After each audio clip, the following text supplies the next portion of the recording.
Let me check the slide, man. I gotta go through. The bubble shot, check it real quick, man. Check it real quick. Good.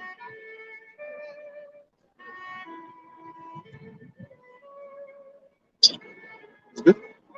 Right. So, Shalom. The Hebrew Israelites out in the house and hex again. Prophesy the downfall of the wicked kingdom and the coming of the kingdom of Yahweh Shemel Shai. First and foremost, I want to give all praise, glory, and honor, and thanks unto Yahweh, Baal Hashem, Yahweh Shai, Baal Hashem, Rakakudash. Double honors to the elders and apostles, commissioners, truth, peace and blessed salutation to elect of the apprentice, truth, sincerity, no charity across the four winds, man. So, like I said, another day out here in the highways and hedges, you know, we are the unicorn, getting spread throughout the four corners of the earth, you know, doing what we have to do, man, teaching His word. What we have to do, give me real quick, 2 Timothy 4:3, and you give me Matthew 22:9, Bible Shah. Because this is what we have to do, especially in these last times, man. Especially days that we have to push hard, man. Like it's also called the Alpha High Crown to see the year of Yahweh Bashim has turned up, man. The same way the Heavenly Father's turning up, we have to turn up. Read. It's 2 Timothy 4:3.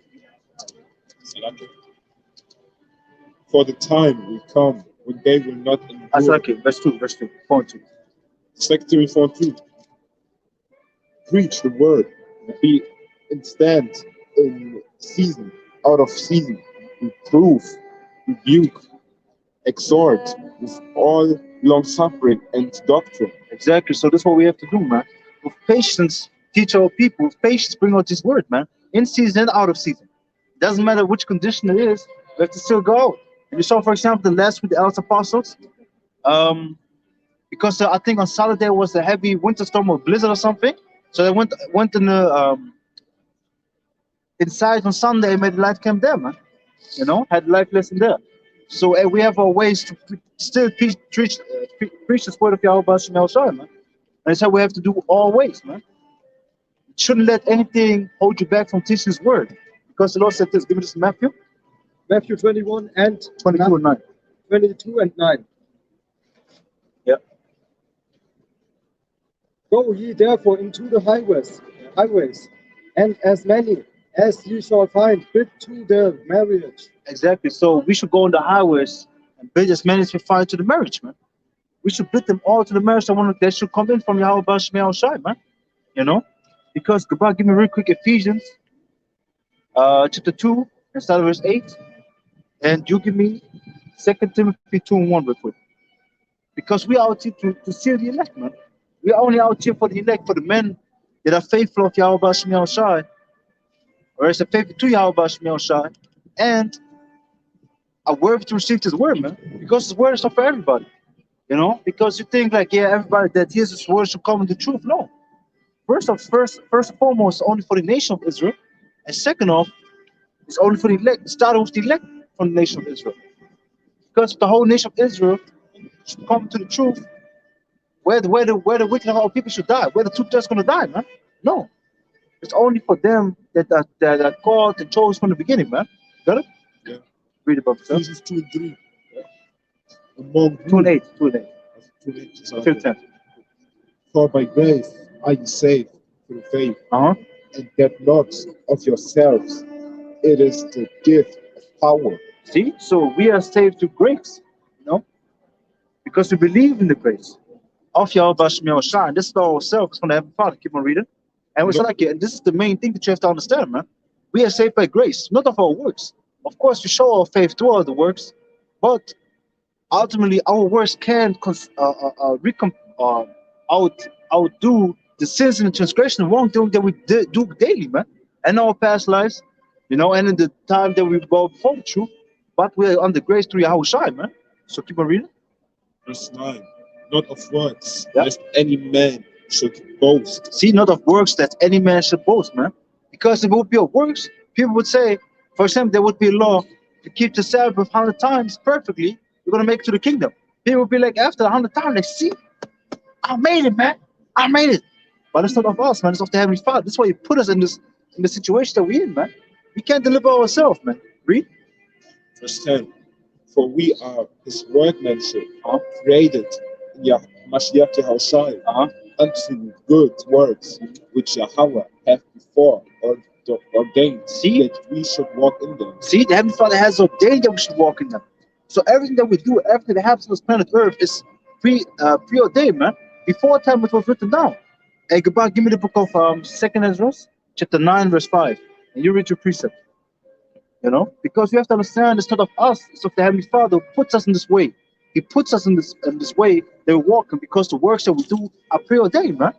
You know, this is why we shouldn't boast of anything. Yeah, of course we have faith and we're confident in Yahweh Bashmi Al-Shai, but we shouldn't be prideful. Because pride comes before destruction. Read your precept. This is 2 Timothy 2:1. Yep. Thou therefore, my son, be strong in the grace that is in Yahweh Shai. See, so be strong in the grace that is in Yahweh Shai. Like we read before, because we are saved to grace, man. We have to be strong in that grace. Why? Because we are under sin, man. Daily. We can't keep the whole law. We can do the right thing for Yahweh Bashmi Al-Shai. So we,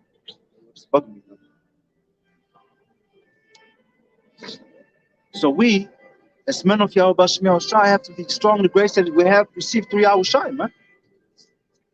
Because if we're not strong in that, we deny basically the law. If you think your sins outweigh the Lord's act, you deny the Lord, man. And that's what you should do. You should always understand and believe that your sins are covered, man. Yeah, you may go off. Yeah, you do the wrong thing. But we are under grace, man. You know? And go back to Romans chapter 6, verse 14, read to 15, and you keep on reading Timothy. And the things that thou hast heard of me among many witnesses. Speak a little bit up. And the things that thou hast heard of me among many witnesses. The same commit thou to faithful men. Exactly, commit thou to faithful men. So Paul is speaking to Timothy, tell him, hey, be strong in the grace, you know. He built him up in the spirit and tell him, like, hey, these things that you've been taught, commit unto faithful men. To Yahweh Bashmi Al-Shai, man. And these are the elect. So this truth is not for everybody. It's only for them that are preordained. That the Heavenly Father, aforetime, before the creation, chose to do that, man. Because everything that is going on this planet, man, is already outwritten, man. The Heavenly Father wrote everything down from the beginning. Give me that real quick in the 2nd Ezra. 2nd Ezra 9:5. For like as all that is made in the world have a beginning and an end, and the end is manifest. See, the end is manifest. Why? Because Heavenly Father wrote down already. Heavenly Father, from the beginning, said that the end is going to happen, man. So we understand this is why there are prophecies. Why? The prophecies to tell before.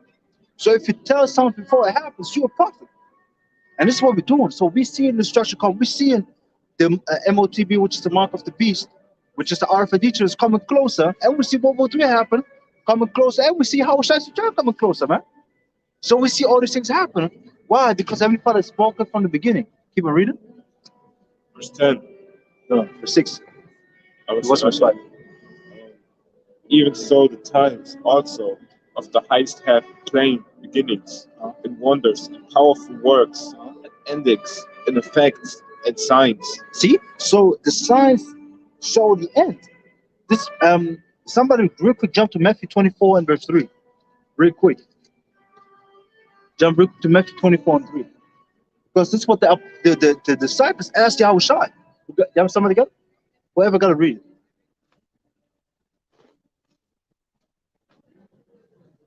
Matthew 24 and 3, Baruch Shai. Matthew 24 and 3, I have it. Read. Yeah. And as he had sat upon the Mount of Olives, the disciples came unto him privately, yeah. saying, tell us when you have to speak up, because it's louder. And as he sat upon the Mount of Olives, the disciples came unto him privately, saying, tell us, when shall these things be? And what shall be the sign of thy coming, and of the end of the world? And the end of the world. See, so the signs showing us that the end is near. So the Heavenly Father had his wonderful works, how he created the world. You know, he created Yahweh Shai, then Yahweh Shai with the elect, the first fruits, created all the rest. But the end is shown to the signs, man, to the tokens. Because I think where was it 2nd Ezra? real quick, check it out. I think it was 5.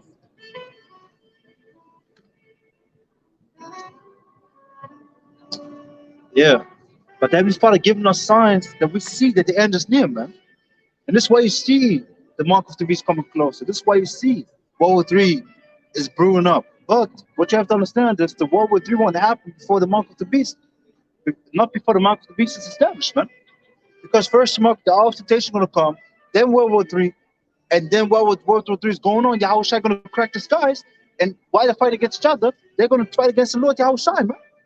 So this is how it goes, man. So how do we know that? Through the prophecies, through the word of Yahweh Shem Yahushua. Okay, so let me look up real quick the word token.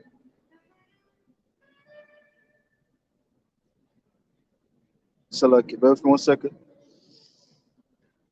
Oh yeah, what's that? Second chapter 5 verse 1. Nevertheless, as coming the tokens, behold, the days will come, the day which dwell upon the earth shall be taken in great number, and the way of the truth shall be hidden, and the land shall be barren of faith, man. See, so the tokens are signs, man. So we see in the signs, and ultimately this was really what's gonna happen, man. You know, because before that the truth was hidden, but what's gonna happen? The famine of war gonna happen again. Every father gonna take his word again, and he's gonna bring the judgment down. You know, so we see it through the signs, and you have so much prophecies going on right now in these times. It's hard, really hard to keep up with that, because also what you see right now in Austria, you know, which is on the east of Germany, right? Yes, on the east of Germany, Austria, which, yeah, southeast water, which is a European country. They implemented just today the vaccination mandate, man. They just implemented the vaccination mandate for 18 up. Yeah, in midnight. Yeah, man. See? So that's what they're doing, man. They implemented the vaccination mandate. You see that this is East's devices, man. Give me Revelation 12 and 4, and you give me Micah chapter 2 and verse 1. Could be. It's in the East, man. It's Yeah, just in the it's East. in the east, but I'm not sure it's how soft. Yeah, it's just in the East, man. It's Micah cool. 2. Start at verse 1. Micah 2 and 1. I think the point is verse 4 or something. But you read the Revelation because, and I read real quick Isaiah.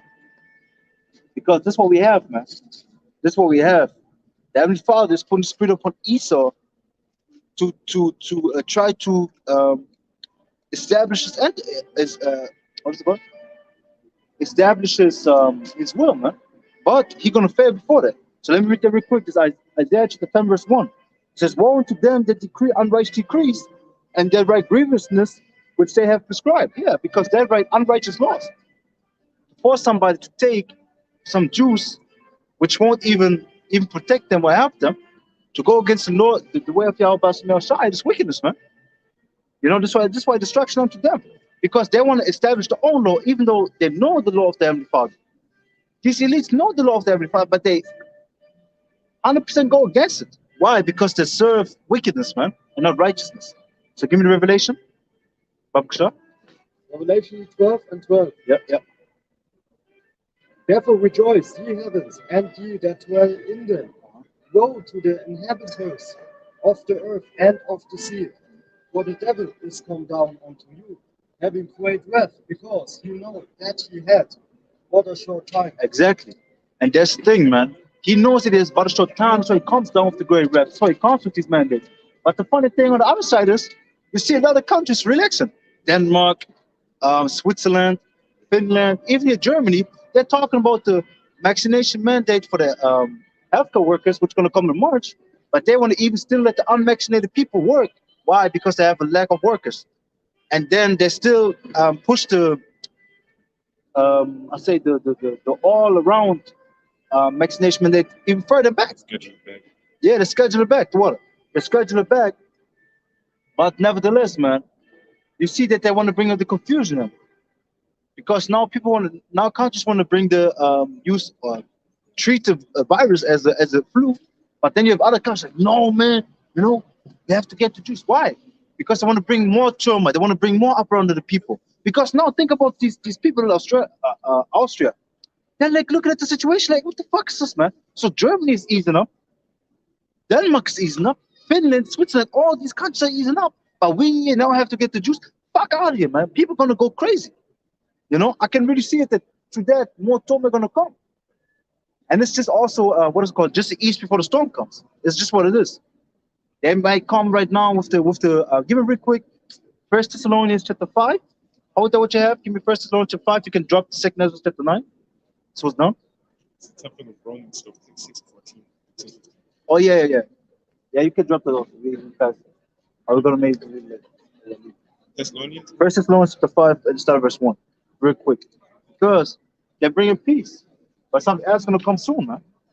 They're speaking about peace, yeah, everything's gonna be all right. You know, we fought so good to the pandemic, so on and so forth. So now we're gonna ease things up, man. They haven't got something for years, man. And ultimately, what you got for this world is some fire, man. You know, some literal fire to the nuclear missiles, man, and to the laser beams of the chariots. 5:14. 5-1. Something like that. First Thessalonians 5:1. Yep. But of times and the seasons. Seasons. Seasons, brethren, ye have no need, yet I write unto you. Exactly. Paul didn't have to write unto the men. Why? Because the point. Give me Second Ezra chapter 9 verse 2 real quick. Real quick. Second Ezra chapter 9 verse 2. Or 9-1, so like Second Ezra 9-1. Because the men of Yahweh Shemel Shai doing a particular thing that we have to continually do, man. Which is measuring the times, like it says in Second Ezra, man. Second Ezra 9:1. Yep.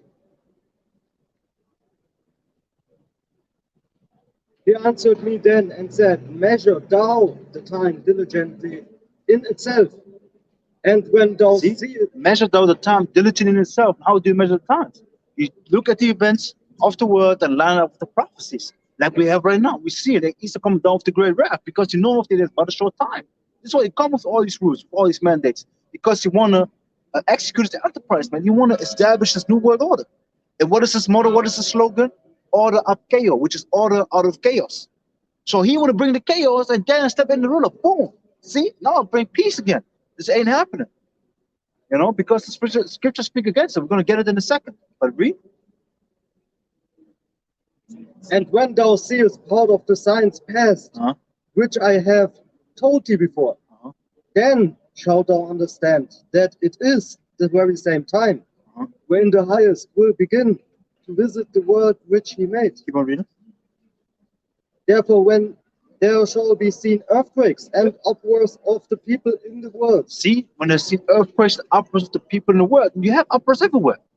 Yo, in Germany, they're like, what's that? Like it's in Germany, you have the last few weeks constant protests. I bet you today's a protest again, but it's not violent yet. But I'm telling you, you have the violent people in Germany also. They're gonna come out. One day they're gonna come out. They're gonna fuck shit up over here. I wait till this day comes. So I can't wait. You know what you want to say? Violence in Belarus, Ukraine. Yeah, man. Violence in Belarus, man. There was shit. Hey, you had the summer execution basically there. The leader of Belarus. No, it was Kazakhstan. Not Belarus, White Russia. Oh yeah, but I was thinking about Kazakhstan. So like, yeah, but Kazakhstan had the uproars and what the summer so like it. So just to clear it up, I had a slip of my mind. I meant Kazakhstan. So in Kazakhstan, they had summary execution. What happened? Yo, the leader of Kazakhstan said like the military is gonna come in and he's gonna shoot these protesters on sight without hesitation. Blah, blah, no. And this is what would happen. So you see that there's already certain vibration out there, man. And if these people want to act up, hey, the military gonna roll in, and there won't be no joke, man. You think here Germany? Yeah, I know the Bundeswehr, which is the German military, is a joke. It's really a joke to the people, even. It is simply like that, among the world and to the people. It's just a joke. But then let the what is it called? Not the yellow hat. I think it was blue hats from the NATO. The NATO military has either blue hats or the white hats. Let me look it up real quick. I think also it was blue. I think it was the blue hats. Let them come. Because the UN troops going to come, man. Because the German military can never handle when the people go uproar, man. What's German very close like this? You have to speak up a little bit. GMG9 or the KSK. Yeah. It's like special forces of Germany. Yeah, but you know what's the funny thing with them? With the KSK, even the government going against them. You know why? They take certain people out of them because, of course, the higher up military, man, is still for the people. They're racist, man. And then with the Karrenbauer, which was the defense or the leader of the military, and the old government, not right now, not the current one. what happened? She had to basically sweep the Khals Khan, man. And imagine, as the toughest warrior, she taking him out. Why? Because he has a different thought of things than it should be. Come on, man. So you see that this whole world is going against each other. How is it that you can go against your elite troop? You're going against your no. Let me say it like that. You known elite troop, because you know they have still their agents and their, I would not call it super soldiers, but the highest level soldiers on the back end, man. You know, because I'm looking at all these series and animes, and you always see when shit is going down, some agent coming in, but you don't never see these agents. Never, you never hear about them, but they are there, man. Crazy, bro. Yeah. For the country, they're really patriots, bro. For the country, they do everything for the country. Yeah, man. Germany, you know, for the Eagles, you know what I mean? Yeah, man. But I can't find. Let me look it up real quick. Um, um, yeah, the blue hats, man. The blue hats. Because when you look up an army uniform, they have the blue hats, man. You know, so hey, this is really what you see, man. And how Rotterdam, man. Hey, the Empire is speeding up the time already, man. But hey, how Rotterdam, the MOTV comes past, World War III happens, we get the fuck out of here, man. How Rotterdam this year, man. Because hey, we desire the kingdom more than ever before. But for before all this happens, we have to be patiently wait till the prophets come to pass. But still, we have to measure the times, man. We can't get lazy right now. We can't be all laying back, chilling. This is not the time to be chilling. It's time to work. It's time to plow, man. Plow for Yahweh Shai, because give me real quick. Um, in the book of I think it was Luke. Give me real quick in the book of Luke. I think it was 18. Or somebody can look it up real quick. Where it says laborers few. Just put in laborers few. Neighbors, you. Laborers few. A few laborers. Because I wish I was speaking about them, man. Because I can't think of the scripture. 18? Or was it John? I think it's John, man. The harvest is plenteous, but the laborers are few.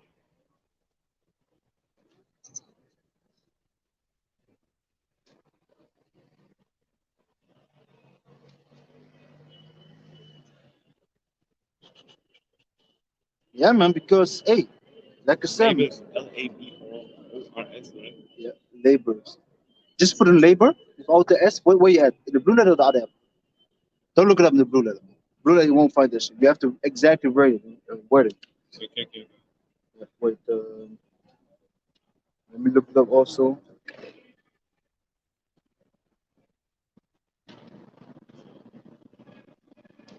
I got it. Luke 10 and 2. You got it too? Oh, when which yeah you even using that now with OU. Before you said always king. No, I mean labor, because you want to put laborers, but I mean labor. That's okay. But this is Luke chapter 10. Let me start verse 1. It says, after these things, the Lord appointed the other 70 also, and sent them two and two before his face into every city and place whither he himself will come. Therefore said he unto them, the harvest truly is great, but the laborers are few. See, so the harvest is truly great, man. You can, the harvest season, you pick a lot of great things. All the fruits, all the vegetables that you need. Yes, a lot, but the laborers are few, man. The laborers are few, so there are few workers out there, man. You know. Yeah. So the laborers are few, man. But this is why the Lord said also this: pray ye therefore the Lord of the harvest that he would send forth laborers into his harvest. See, so we should pray for more men. We should pray for more men to come into this truth, for the elect to be sealed and more workers. Yes, and this is why we have to plow hard, man. Because we have to work hard. Because there's a lot of work out there, but only a few laborers, man. So we can't just be on the chilling end now and be like, yeah, man, everything's cool, the end is coming near. No, I only do a video a week.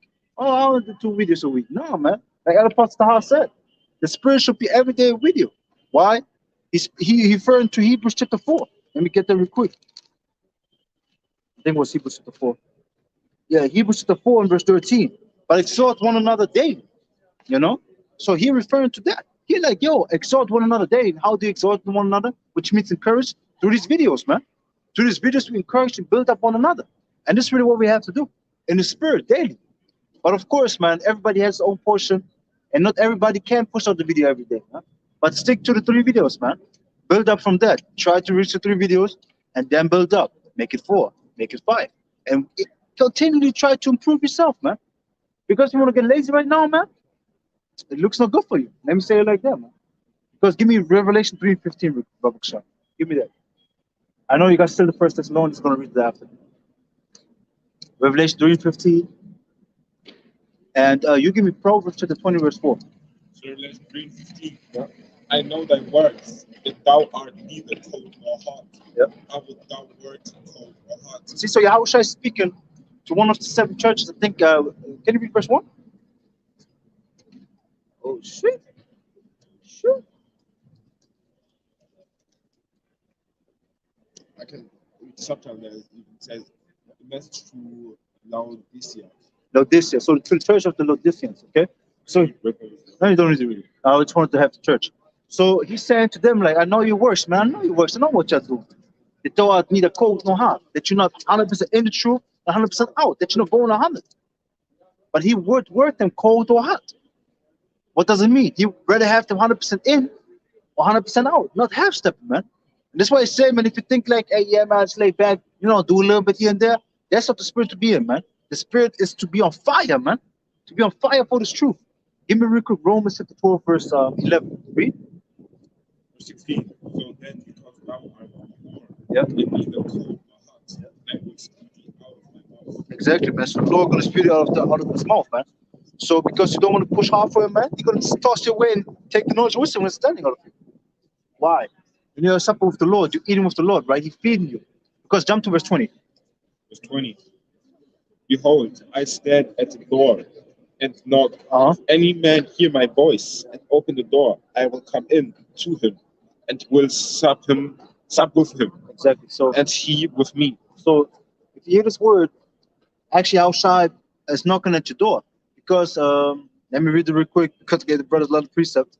This is Matthew chapter 10. Got it. Huh? Got it. Give me Matthew chapter 10 in verse 40.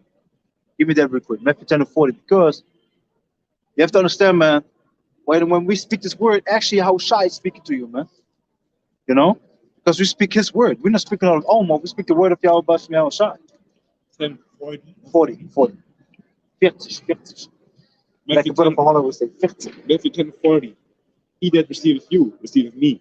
And he that receiveth me, receiveth him that sent me. See, he that receiveth you, receiveth me. And he that receiveth me, receiveth him that sent me. See that? So, what's it? No, this one. So that's the point. So when you hear this word, Yahweh Shai actually knocking at your door. Why? Because if you receive us, open the door, you let Yahweh Shai come in, and he's going to teach you all things. So now Yahweh Shai want to teach you, but he feeds you, you know, he eating with you, but then he gets lukewarm from you. He's going to spit that shit out and be like, be gone, man.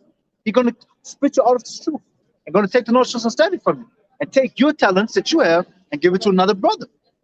Because if you don't want to work with the talents, man, he's going to snatch it away from you. So right now, it's time to be hot for Yahweh Bashim Shai. Give me the Romans.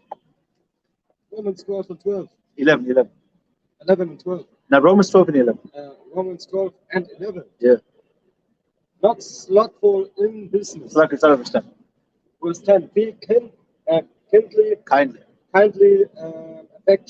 affectionate, yeah, one to another with brotherly love. See, so we should have affection, should have love for one another. And love means rebuke. You know, of course, yeah, you have compassion for the brother, but if you really love somebody, man, you're going to correct them on his wrongdoings. And if it's the smallest matter, because give me real quick, Proverbs 27 and 5, and I read Ecclesiastes. This Ecclesiasticus, Salaki. This is the book of Sirach, chapter 5 and verse 15. It says, be not ignorant in anything, in the great matter or small. So whatever's going on, man, you should admonish the brother, even if it's the smallest thing. You know why? Because the small thing can evolve to a big thing, and then you was ignorant in the small thing, and now you got a big problem. So this is why you should continually be on brothers, not on ultimately on the correction. But if you see a brother going wrong, man, you just tell him, hey, you going off, man. This is what we ought to do, because read that. Proverbs 27 and 5. Yeah. Open rebuke is better than secret love. Exactly. Open rebuke is better than secret love. Jump to Leviticus 19 and 17. You can drop the problems. Give me that real quick. Leviticus 19 and 17. Read till 18. Leviticus 19 and 17, and then read till 18. Oh, so like it's 18. Yeah, man. Because that's true love, man. This is what the Lord told us. This is what the Heavenly Father, Yahweh, told us to do. And Yahweh told us the whole law holds is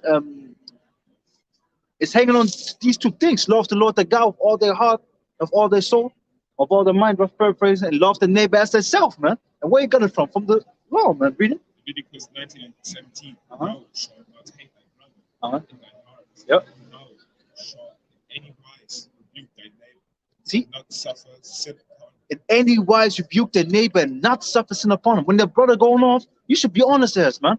That's true love, man. That's true love. But still, other camps, and sometimes even brothers intern in camps, seeing it in the wrong manner. Why? Because emotions kick in. That's normal, man. This can happen. But you should master your emotions, man. You should overcome that. Why? Because we in times, man, these little scribbers and these little fights, man, they shouldn't get you out of the spirit, man. They shouldn't let a war be brought between you and your brother, man. Because this happens, man. One of them gonna fall 100%. You know, we have to be there for one another right now. It's not the time for cross. This is what the elder Zachariah, or the elder Bishop Zachariah even said. Um, he said, hey, squash all that little shit, man. If you have something against a brother, if you have um, a quarrel or think that he did something wrong to you, man, squash that shit, man. Forgive him already in your heart, but let him ask for forgiveness, though, man, because he has to humble himself also. And that's what I always say, man. If somebody fucks up, it's a test for both persons. So if the brother behind the camera is fucking up, and I will correct him, I'll fail my test. Yeah, he fucked up, but I'll fail my test also. Why? Because I didn't correct him. So we have to be there for one another. Through what? Through correction and encouragement. Because you come harsh on this brother, but then you build him up in the spirit again. And this is how we work. So read the Leviticus 8, 19. 19 and 18. Thou shalt not avenge nor bear any grudge against the children of thy people, but thou shalt love thy neighbor as thyself. See? I am the Lord. You should love the neighbor as yourself. And if you want to be treated righteously, and if you want to be corrected when you do something wrong, you should do the same to your brother. You know? You're telling people at your job they're going on that no, there's nothing wrong with you. This wrong what you do, man. You shouldn't do it like that. Do it like this. This improves you. You know, this makes you better. But then when the brother goes off, you're like, no, man, I can't do it. Hey, if the brother sees offensive and you correct him, man, it's on him. It's simply like that. You know? Because actually you're showing him love, like I just said. So what else do you have? Lucas 10, you mean? I'm at 20 and something. You can drop that. When you, it's a present made for you, I'll give you this. So something from you. Yeah, okay, then drop that. 21 something. Micah 3 and Micah 2 and 1. yeah, It's probably. okay, hold that. Give me. Yeah, go. It's no problem. Go. Second Thessalonians, First Thessalonians. Yeah, read that. Read that. Keep on reading First Thessalonians. Oh no. Give me the Revelation because Revelation 3:16 was a little bit more. Read that again, Baba. Yeah, if you read it, read it again. I want to hear it again, Baba. Revelation 3:16.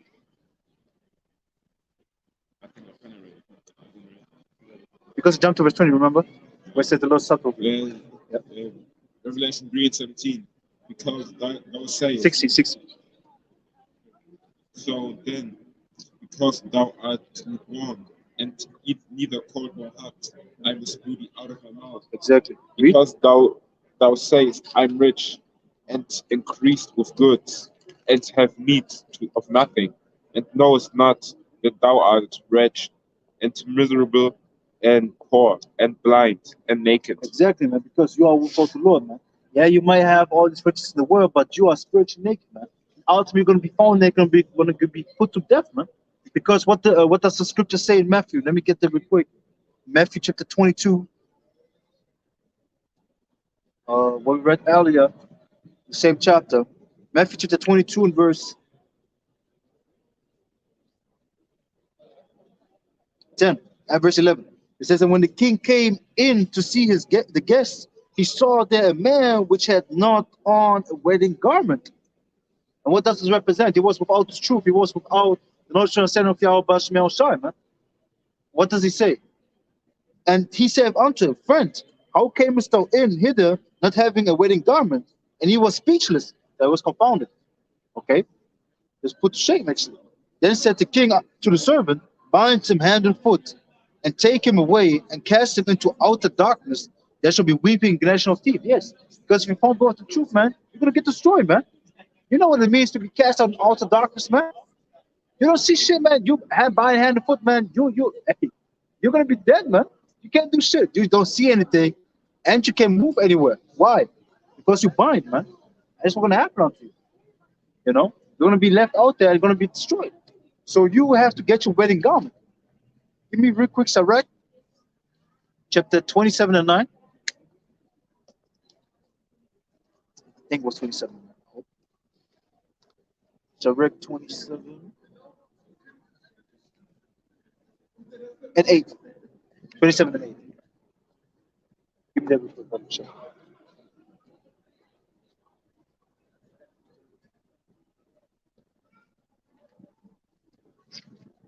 Sirach 27 and 8.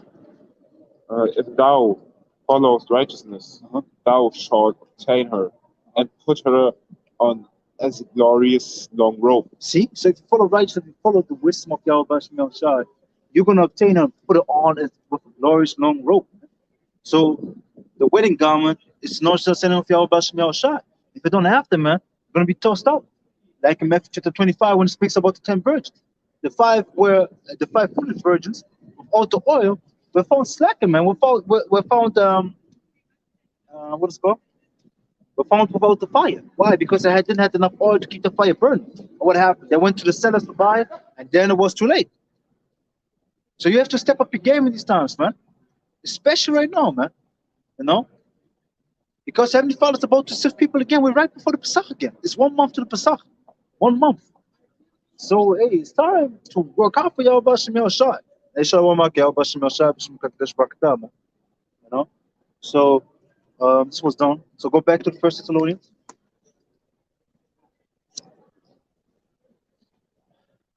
Double check. Maybe verse 2.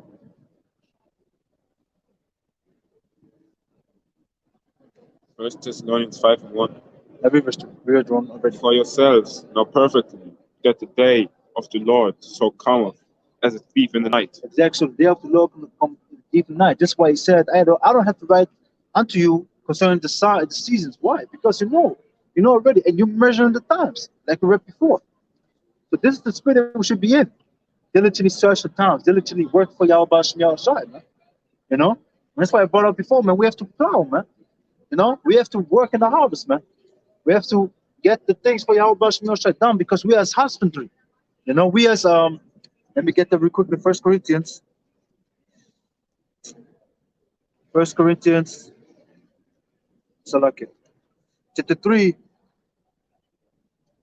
verse 9. For we are laborers together with the Most High. Ye are the Most High's husbandry. Ye are the Most High's building. See, we are as husbandry, man. We plow in the work, man. We plow in the field, man, which is the nation of Israel. We plow in the field. And what does it say? You know, the seed. Let me jump real quick to Matthew 13. Matthew chapter 13 and verse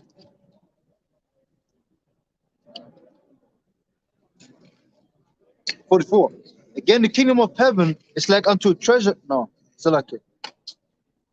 Oh, Matthew 13 and verse 37 says, he answered and said unto them, he that soweth the good seed is the Son of Man. The field is the world. The most high, exactly, the good seed are the children of the kingdom, but the tares are the children of the wicked one. See? So, but what happens? The tares and the righteous seed growing up together, and at the end, the angel's going to come and pluck the tares out, man. You know, which are these other nations that may look like Israelites, but are not, man. You know. So it says, Right? Matthew 13 and the start of verse 30. You can start at verse 36. 13. Matthew 13 and verse 39. The enemy that sowed them is the devil. The harvest is the end of the world, and the reapers are the angels.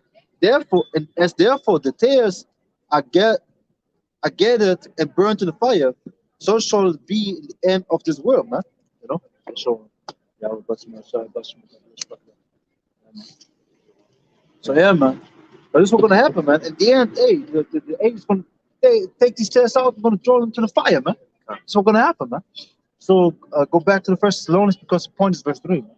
First Thessalonians 5:3. Yep. For when they shall say peace and safety, then sudden destruction cometh upon them Uh-huh. as travail upon a woman with a child, Exactly. and they shall not escape. Yeah, man. Because this is what we're seeing right now. They're talking about peace. Yeah, man. His marriage going down again. You know, everything is cool. Like I said before, Denmark, Switzerland, Finland, Germany easing things up, man. England is easing things up. All these countries easing things up. But then on the other hand, what do we have? Austria implemented the mandatory Jews, man. But nevertheless, man, yeah. So nevertheless, man, they proclaim peace and safety, but destruction gonna come upon them, man. Destruction gonna come upon them to the spin power of Yahweh Shem Shai because they're gonna be fooled and believe that everything's gonna be all right. And this ain't happening because the prophecy is gonna keep on going. Everything that happens is prophecy gonna keep on going. It won't stop, man. The prophecies are rolling, so we have to roll in the same speed, man. You know. Can you read it again, Babak Shah? Because it was more. First Thessalonians 5:3. Yeah. For when they shall say peace and safety, then sudden destruction cometh upon them, as travail upon a woman with a child, Exactly. and they shall not escape. It's bad upon a woman's child. That's what I want to say because the water breaks all of a sudden. Of course, they have to estimate the time, you know, but they have to pay, and then boom, the thing pops, and the baby is there. This is how destruction is going to come upon the world. Why? Because they're not watching. This why Paul said at the beginning, after seasons, I don't have to need to write to you because you know that the day of the Lord going to come as a thief in the night. Why? Because these people are in darkness. Keep on reading. Verse 4. But ye, brethren, are not in darkness, that that day shall overtake you as a thief. See, so ye are not in darkness, ye are in the light. Can you give me John 8 verse 12? You know, because we are not in darkness, we're in the light, which is the light of our side. You know, but the world going to be overtaken. Why? Because they are in the pure darkness. They can't see. How can you see in darkness? You only can see in darkness with the light. So we in this wicked world full of darkness and seeing with the light. No, so we have the light goggles on. You can say it like that, man. This is the light. Yep. This is it. This is what lights the, you know, just, I got precepts. Now, what you want to say? Just say what you want to say. Now I'm going to get this, and then after that, I'm going to then, this is John chapter 8 and verse 12. Then spake Yahushua again, saying unto them, I am the light of the world. See, he is the light of the world. What does Yahushua say? Give me real quick Psalms 48:7, real quick as a precept. Because, you know, hey, Yahushua is the light of the world. What does it come? It comes in the volume of the book, man. It comes in the volume of the book. So this word is the light. Because to that the cover of darkness is taken from our eyes and we see clearly. Got it? 47, right? 47. Yeah. Psalms 47. Then I said, lo, I come. In the volume of the book, it is written of me. Exactly. I delight to do thy will, O my power. Yep. Ye, thy law is within my heart. Yep. So Yahushua is coming in the volume of the book, man. It's written of him. So this light is coming to this word. This light is coming to this word. So like this light is coming to this word, man. And this is how we see. Because without it, we're in darkness, man. You got a precept you said? Psalm 119. Oh yeah, yeah. The way, yeah. Psalms done? Huh? Psalms done. But you got to read the precept? You want to get it? No. Okay, good. If you want to. Psalms 119 and 119? Yeah. My brother was saying, like I'm saying, like, you know, how can you see in darkness? You know, and this world is in utter gross darkness. That's the thing that you got to really realize. Like, they don't have no understanding of what's about to happen. They're not even on normal news channels. You know what I mean? They get it fed, spoon fed the bullshit that Esau wants them to be fed. And that's why, like the scripture say, it's going to overtake them as a thief in the night because they're not tracking. They're not even paying attention. You know, they're too busy worried about the booster. 199. Yeah, 105. Psalms 119 and 105. Thy word is a lamp unto my feet and a light unto my path. See, so like the brother said, man. So this word is the light, and this word is going to light the path through this darkness. Exactly. Because this word is guiding us how we should act, how we should conduct ourselves, how we should move, man. You know, because to the prophets we see, because to the prophecies we see what we should do, man. We know through the prophecy of Revelation chapter 13 and verse 16 going down that we shouldn't take the mark of the beast, which is the Alpha Teacher. We shouldn't take them, you know. To the prophecy of what is it called? Of World War III, we know that the end is coming. And we shouldn't be really building anything in this world. Of course, may brothers have some businesses, brothers may have families, things like that, but we should be ready to forsake it all, man. You know? When the Lord comes back, man, you should be ready to forsake all of that. So keep on reading First Thessalonians, Bapak. Verse 5. Ye are all the children of light and the children of the day. Yeah. We are not of the night nor of the darkness. Exactly, man. We are not of night, no doubt. We are the children of light. Why? Because we follow Yahushua. Yahushua is the light, so we follow him, man. You know, he is the light of the world. Can you read it again in John 8? Read it again, Bapak. John chapter 8, and verse 12. And Yahushua spake again unto them, saying, I am the light of the world. He that followeth me shall not walk in darkness, but shall have the light of life. See, he has the light of life. Now, why? Because you're going to follow Yahushua into what? Into the kingdom. Because we speak the kingdom into existence, man.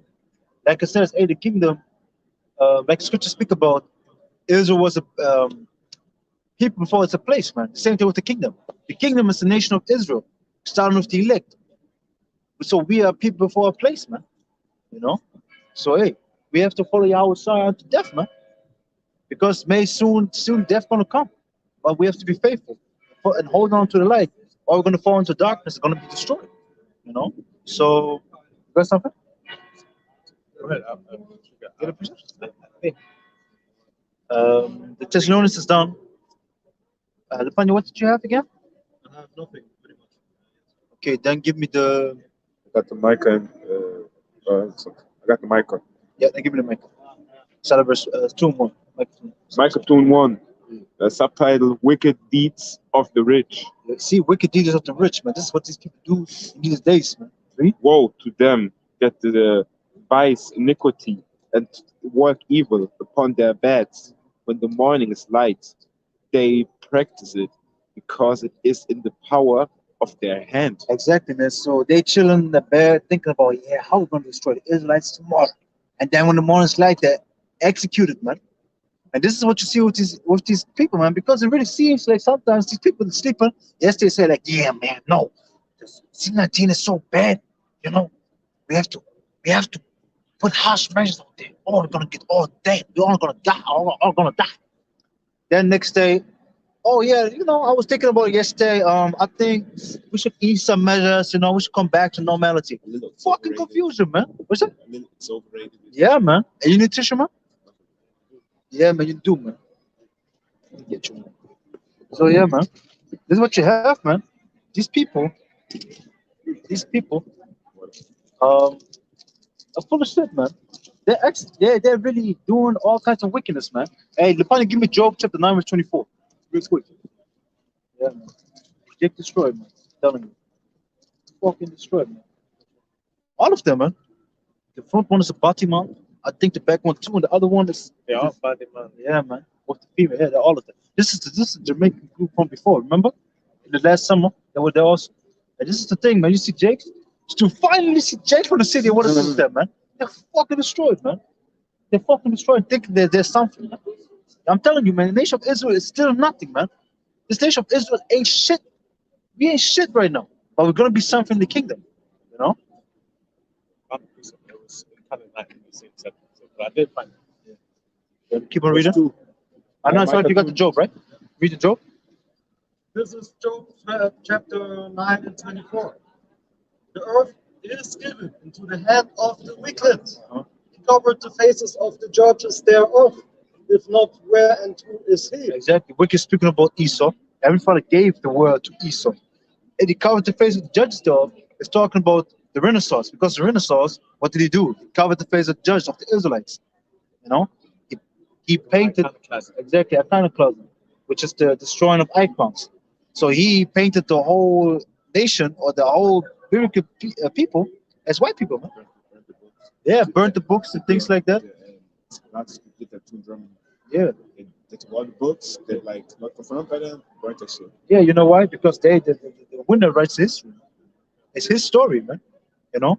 So go back. And that's just fulfilling prophecy ultimately. Yeah. And that's where in Revelation where it said that the devil's going to be loose after 1,000 years. He was loose.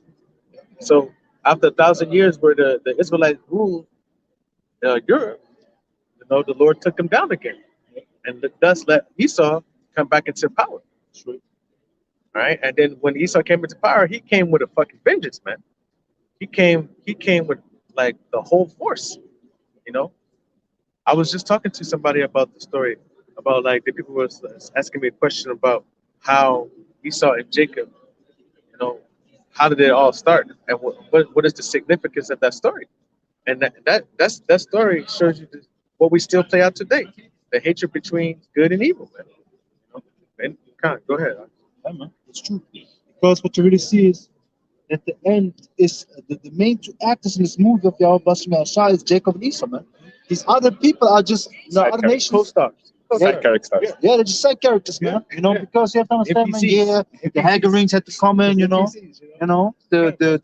Moabites had to do some shit, the Ammonites. But ultimately, it's always about Jacob and Esau. Right now, at the end, it's what the fall of Esau and the rise of Jacob. Because before, what did you have? The Babylonian or the Assyrian Empire, okay? The Medo Persian, the Babylonian Empire, which was some Cushites, yeah, some Cushites, Babylonian Empire. Then you had the Medo Persians, which were combined of Elam and Japheth.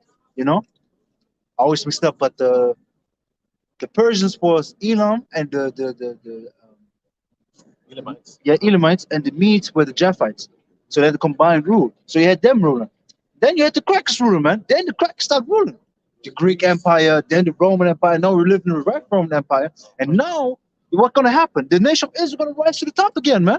This is what's going to happen, And it just shows you it's going to the rise of light and the downfall of darkness. Yeah. And it's it's been playing out over and over and over. And this is the grand finale of the story of this book, man. Esau has put himself, the Lord has raised Esau on a level where no other nation has been that has ruled this world. Esau ruled. Okay, if you look at Alexander Free, what he ruled, you look at the Persian Medo Empire, what they ruled, and King Xerxes and all of that. You know how he say how he had all those provinces. It just shows you that the Lord is raising up. He's about to raise up the light and take down the evil, man. Because what you have to understand is the Heavenly Father raised up all these kingdoms, but he brought them down. Yeah. So now going to come to the point that the blessings in Deuteronomy 28 are going to come to pass also. It's going to come in the kingdom. What you want to say? Because Jacob said the fall of darkness and the rise up of light. And 1,000 years for the 1,000 years for the Lord. The one day is 1,000 years for the Lord, right? Yeah. No. Yeah. Now 1,000 years for us, 1 day with the Lord. Yeah. And let's say the 2,000 years, right? Then I think like this is just like snow. It's the utterly darkness right now.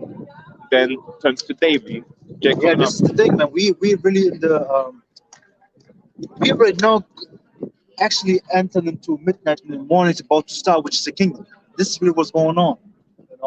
We are really in the last leg of East, last toe of Esau's kingdom, basically. Soon you hear the bells. Yeah, and soon you're gonna see the morning. The lights coming, which is the kingdom. When the morning is there, man, the kingdom is there. So, go on Micah, 8.17. You can read it. This is Daniel chapter 4 and verse 17. This matter is by the decree of the watchers and demand by the word of the holy ones, to the intent that the living may know that the Most High ruleth in the kingdom of men, and giveth it to whomsoever he will, and setteth up over it the basis of men. So like the brother was just talking about how the Lord, all these other kingdoms rule. The Lord let those kingdoms rule, and for those periods of time, He put them up. And now, at the end of that precept, it said, and put over the kingdom the basis of men. That's Esau, man. Esau is the basis of men. You see it through his actions, how he likes to live, how he conducts himself in business, in all matters of life, how he takes everything that's bad for you and turns into a delicacy in his kingdom. So the Lord allowed Esau to to put himself up and puff himself up to what he is right now. That's how it's going to be so beautiful, like in Wisdom of Solomon, when he get broke down. Come on, man. Chapter 5, how it says, how it's gonna be seen. You know, the Edomites in themselves are going to be fucking utterly destroyed mentally because they got to go into slavery. You know, Of the other nations, man. We're gonna have piece of them folks also, man. I'm telling you know, but it's going to be known that you motherfucking Edomites are going to go into slavery for 1,000 years, and then after that 1,000 years, you're going to be put to death. So the other nations going to be like, at least we got out of that. They're gonna be destroyed, yeah. But you know what I'm saying? They're going to be like, at least we didn't get that shit. After 1,000 years, you won't see Edomites anymore, man. Yeah, You man. won't see them anymore. Can't. And this is what's it's going to be known up front.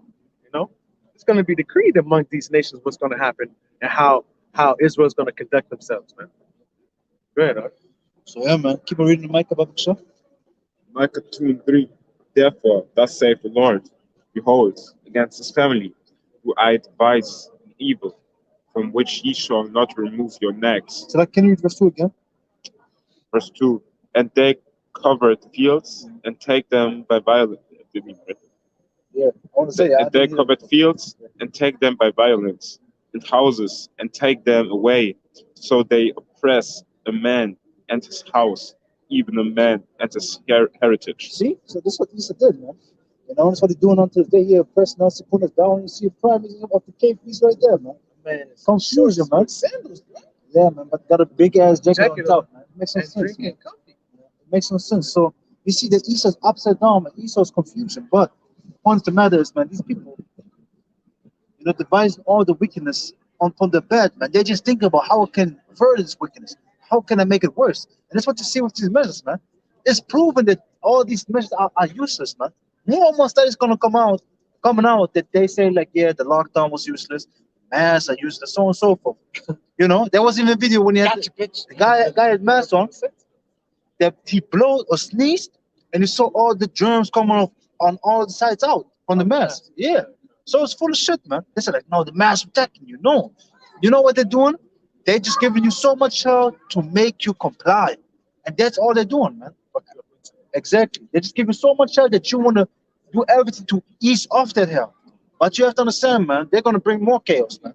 More chaos going to come, and then, soon everybody going to come back, man. And think about it, that's how Esau makes you comply, like the brother just said, man. They put it on you on every side. They got every day they blasting you with confusion. The news. Will they do this? Will they do that? Will they implement the mandatory vaccine this day? Will they implement 2G in this region, or what mask you gotta? They just completely confuse you. You know, just like the brother said. So these people are trying to do everything to get out of that confusion. They want to get to somewhat normality to get them to comply. That's exactly what Esau's done. Shalom, Akio, Bashim, Shabashim, Shalom. Brother Taz Bashar from the Harlem camp. So, yeah, man. So, Babak Shah, this was done on Micah. You had a precept? I had the Ephesians, but I didn't really fit 8 and 11. But it wasn't for that subject. So the Micah is done. I had something else on my mind. Yeah, Micah's done, man. Micah's done. I had something else on my mind, but it slipped my mind. Okay. Yeah, it slipped my mind. Goodbye. Give me the book of no. Give me the book of Job, chapter 20. Job 20 and 4. And the Fine, you give me Job chapter 14:5. Give me that. Because like I was saying, man, Esau is plotting all these things, want to bring the chaos, bring us new world order, but every father gonna stop him, man. He won't finish his thoughts, man. He won't finish his desire. Read. Job 20:4. Knowest thou not this of old, since man was placed upon earth? Verse 5. That the triumphing of the wicked is short, and the joy of the hypocrite but for a moment. Exactly. So you see that Esau is just ruling for a short period. He is the wicked, and he saw all these kingdoms was just ruling for a short period of time. But can you give me Daniel chapter 7 and I think verse 18, real quick? Give me Daniel 7, 18. I read that. What? You said 4 and 17. I said 7 and 18. Okay. Yeah. Because the kingdoms before was just ruling always a short period, but we're gonna rule forever, man. The triumphing of the wicked is just but for a moment, but the righteous is gonna rule forever, man. Read. This is Daniel chapter 7 and verse 18. But the saints of the Most High shall take the kingdom and possess the kingdom forever, even forever and ever. See, so the saints of the Most High, which established the elect, gonna take the kingdom and possess the kingdom forever, even forever and ever. So we're gonna have an everlasting rulership. You can jump. You still in Daniel? Yeah. Jump to Daniel chapter 2 and verse double check. I think it was 40 something. Daniel chapter 2. Ah, you got it. Daniel chapter 2 verse 44. Right here. Yep. And this is Daniel chapter 2 and verse 44. And in the days of these kings shall the Most High of heaven set up a kingdom which shall never be destroyed, and the kingdom shall not be left to other people. See, so it shall not be left to other people. And it shall break in pieces and consume all these kingdoms, and it shall stand forever. And it shall stand forever. And that hey, it started with the stone, which is Yahushua, and it's building up to the nation of Israel, or to the righteous kingdom of Yahweh Bashem Yahushua. Why? Because Yahushua is the chief cornerstone, man.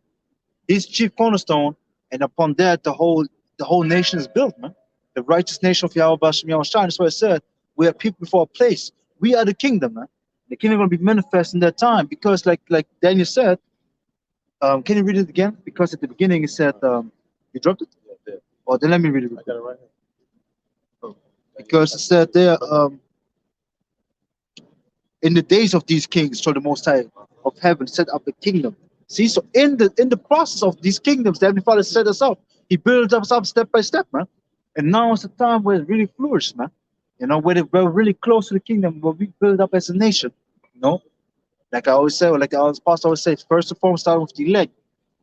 Hey, we're gonna take the kingdom, man. We're gonna stand forever. No heathen's gonna rule over us anymore, man. There won't be any Edomite kingdom ruling over us anymore. There won't be the Ammonites or the Moabites or any nation. No nation gonna have power over us anymore. We're gonna have power finally over them, man.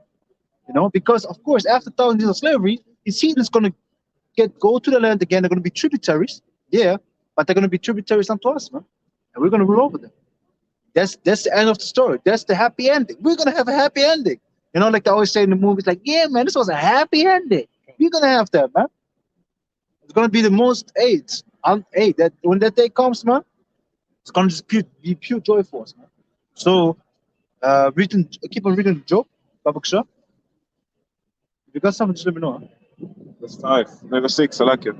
Thou, Read your 5 again.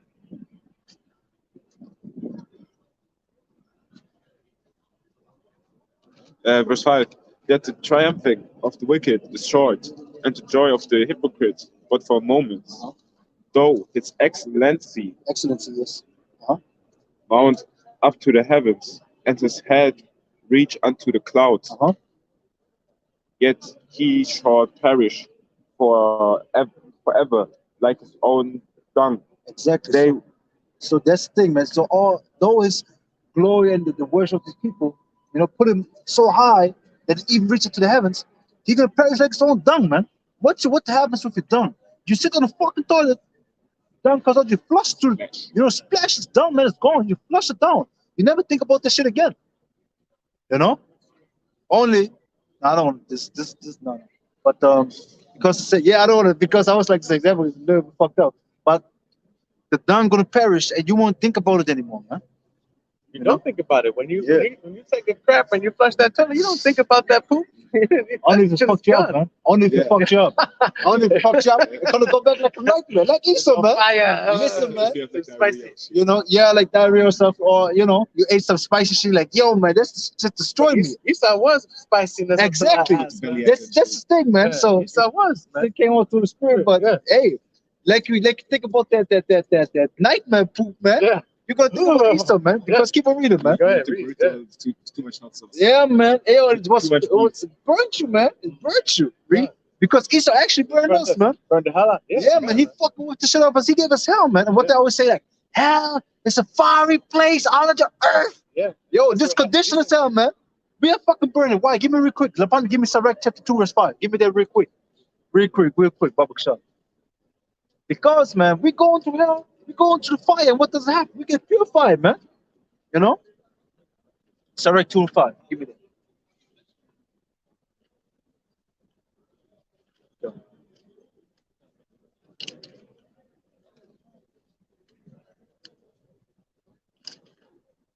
Sirach 2 and 5.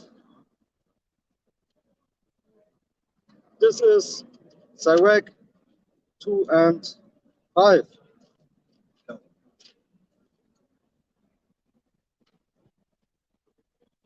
For gold is tried in the fire, and acceptable man in the furnace of adversity. Exactly. So we're going to the fire right now, man. We're going to hell right now.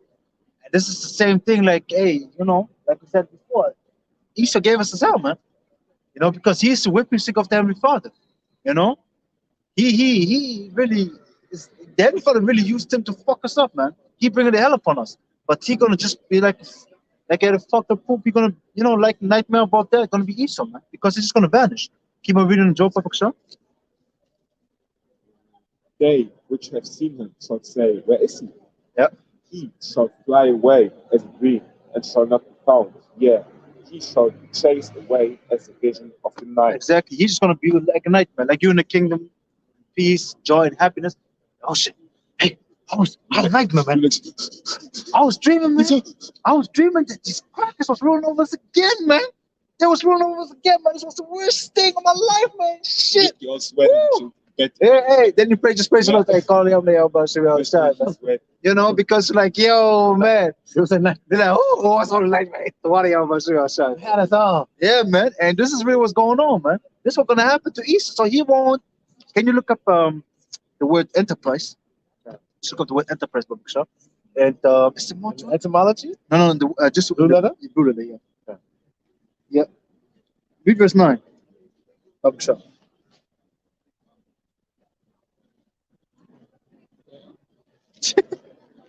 Go on, happens sometimes. Let me see.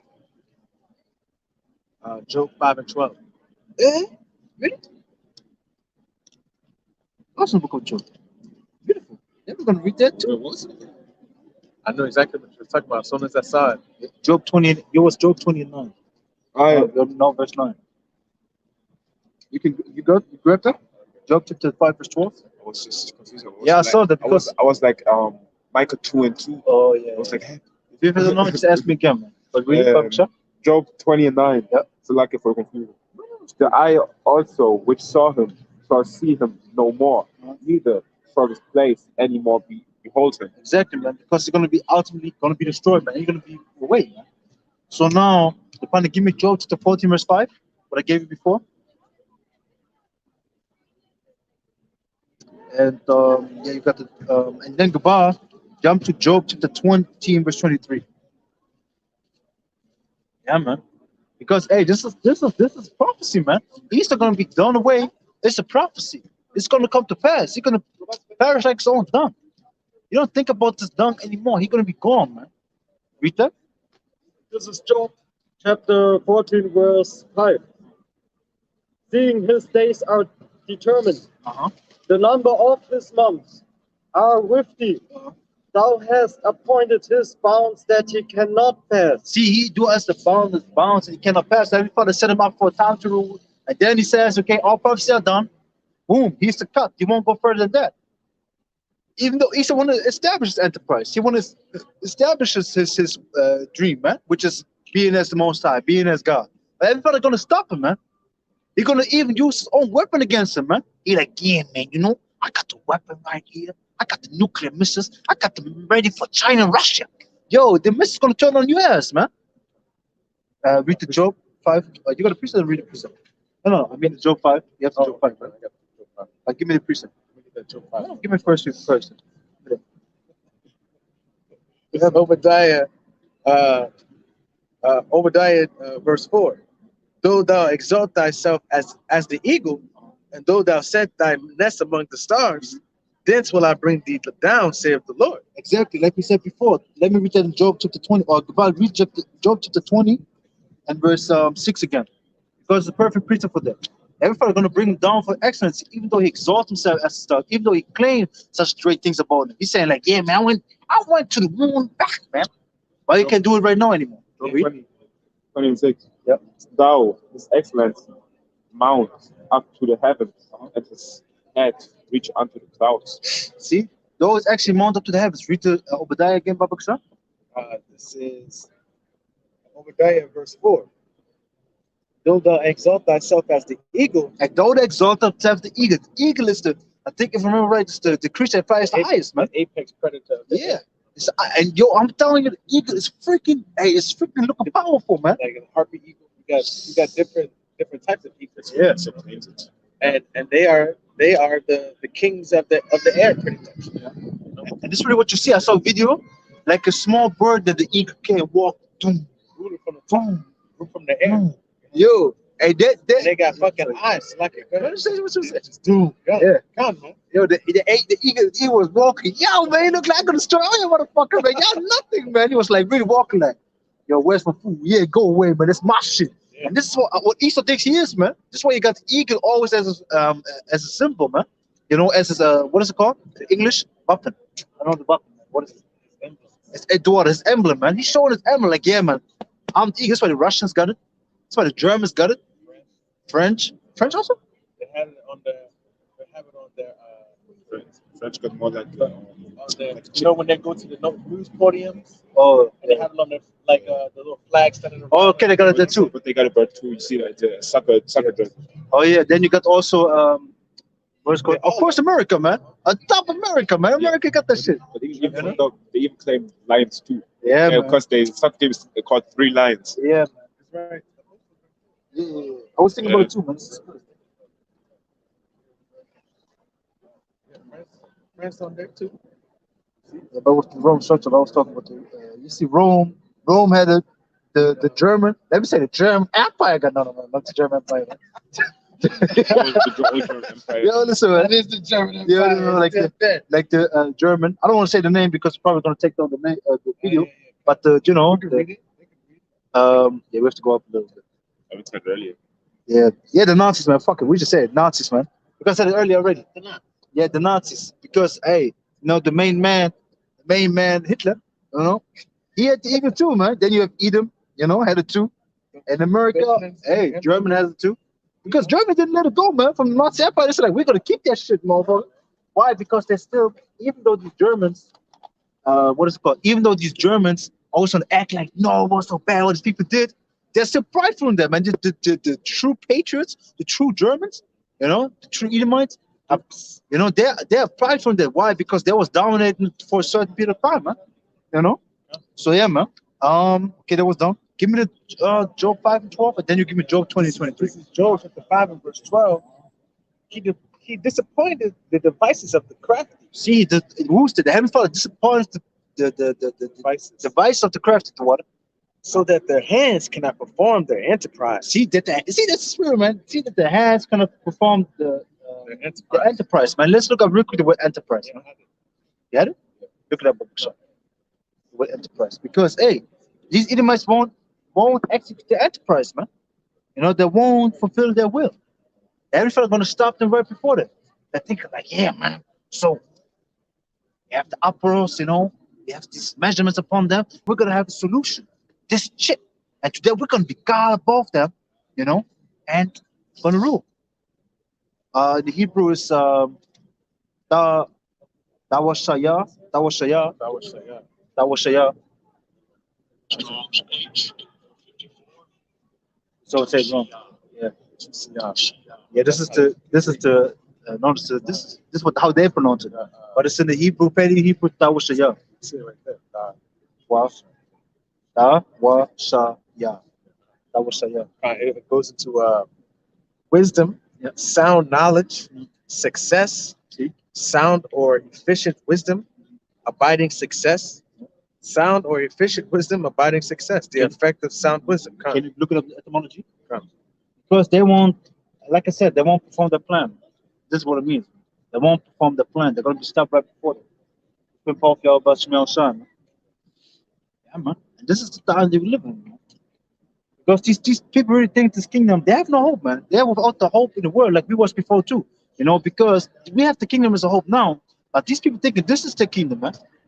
But hey, this actually for the wicked people and the wicked of our nation and the heathen, this is their kingdom, yes. And this is why they have no hope for the Lord, but for the elect, man, our hope is the Al Bashmi Shah. Really? This goes into an undertaking, Yeah. formerly also enterprise, an undertaking, noun, offset, past participle of entrepreneur, undertaking in hand. Take in hand, see? Take in hand. So what they want to have, they want to take the whole, they want to possess the people, man. To catch hold of, You know? seize, See? They want to seize everything. They want to seize power, but it won't happen. They're going to be stopped right before that, man. adventurous disposition. Yeah. Come on, man. So yeah, man. Because It even says down here, an organization created for business ventures. yeah, man. Because they wanna enterprise. They wanna build their business and everything. Okay. But let me read that real quick in 2 Ezra chapter 6 and verse 7. Then answered I and said, what shall be the parting asunder of the times, or when shall be the end of the first and the beginning of it that followeth? And he said unto me, from Abraham unto Isaac, when Jacob and Esau were born of him, Jacob's hand held first the heel of Esau, for Esau is the end of the world, and Jacob is the beginning of it that followeth. So Esau going to be put down by Jacob, because this represents, you have to understand, the babies came out, and then the heel was there, they had him on the foot, and you're going to pull him down and going to come on top, man. And this is what we're seeing right now, the power shit. Haben Sie eine Frage?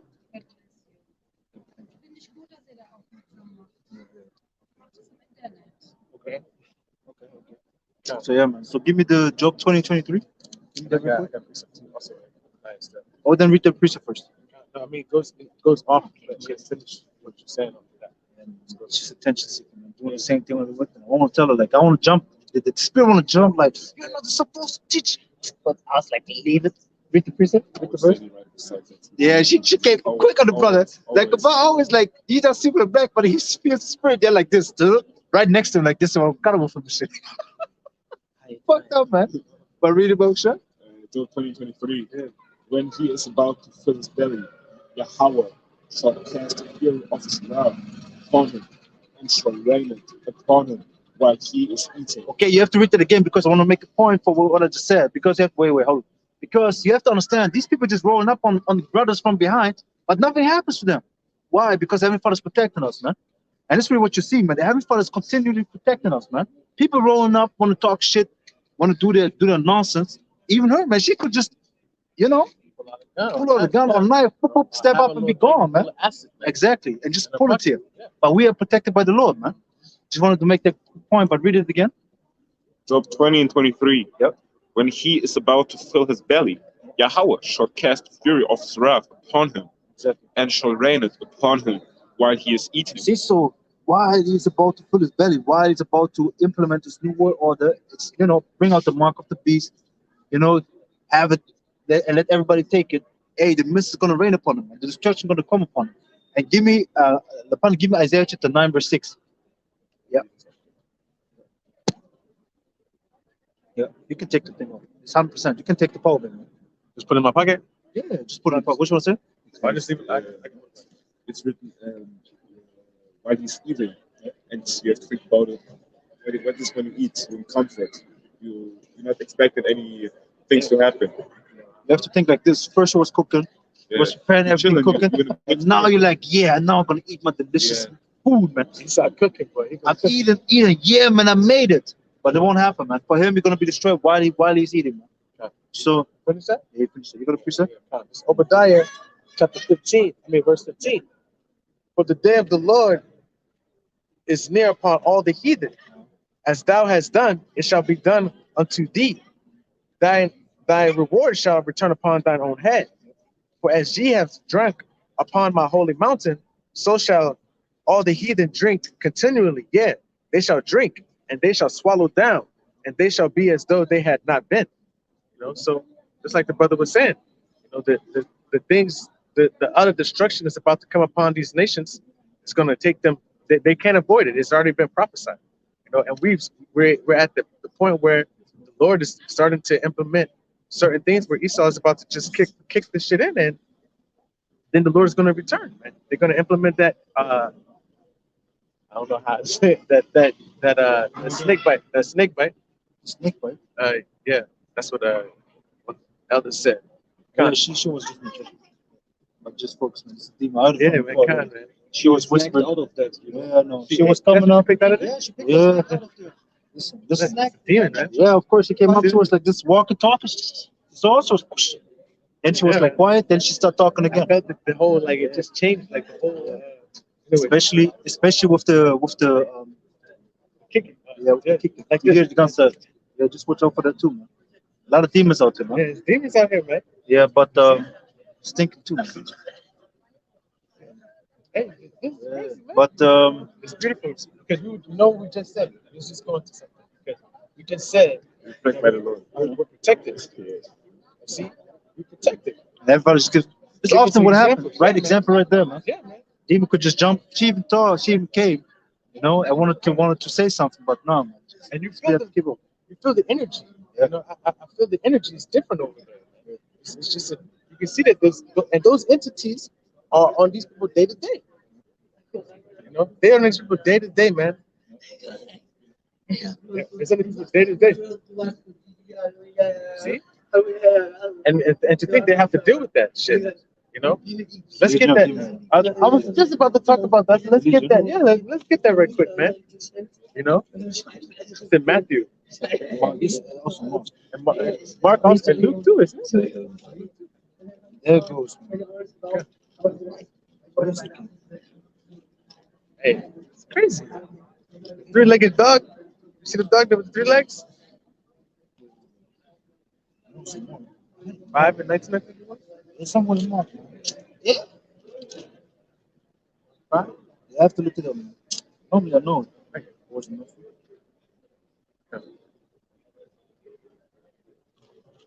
Now I want to find it. Huh? Yeah, man. That's what these demons do. No, man, no.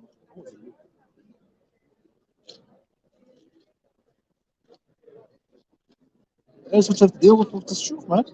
Think always the truth is fine and dandy, man, but here, Mark, this is, I was right there, Mark chapter 5, man. I said Mark 5, right? But I was thinking about, you said Mark 4, I know I said Mark 5 and 19. Yeah, I have Mark 5:19, but this is Mark chapter 5, verse 1. It says, it's subtitled, Devils Cast Out. It says, and they came over unto the other side of the sea, into the country of the Gadareans, Salakia.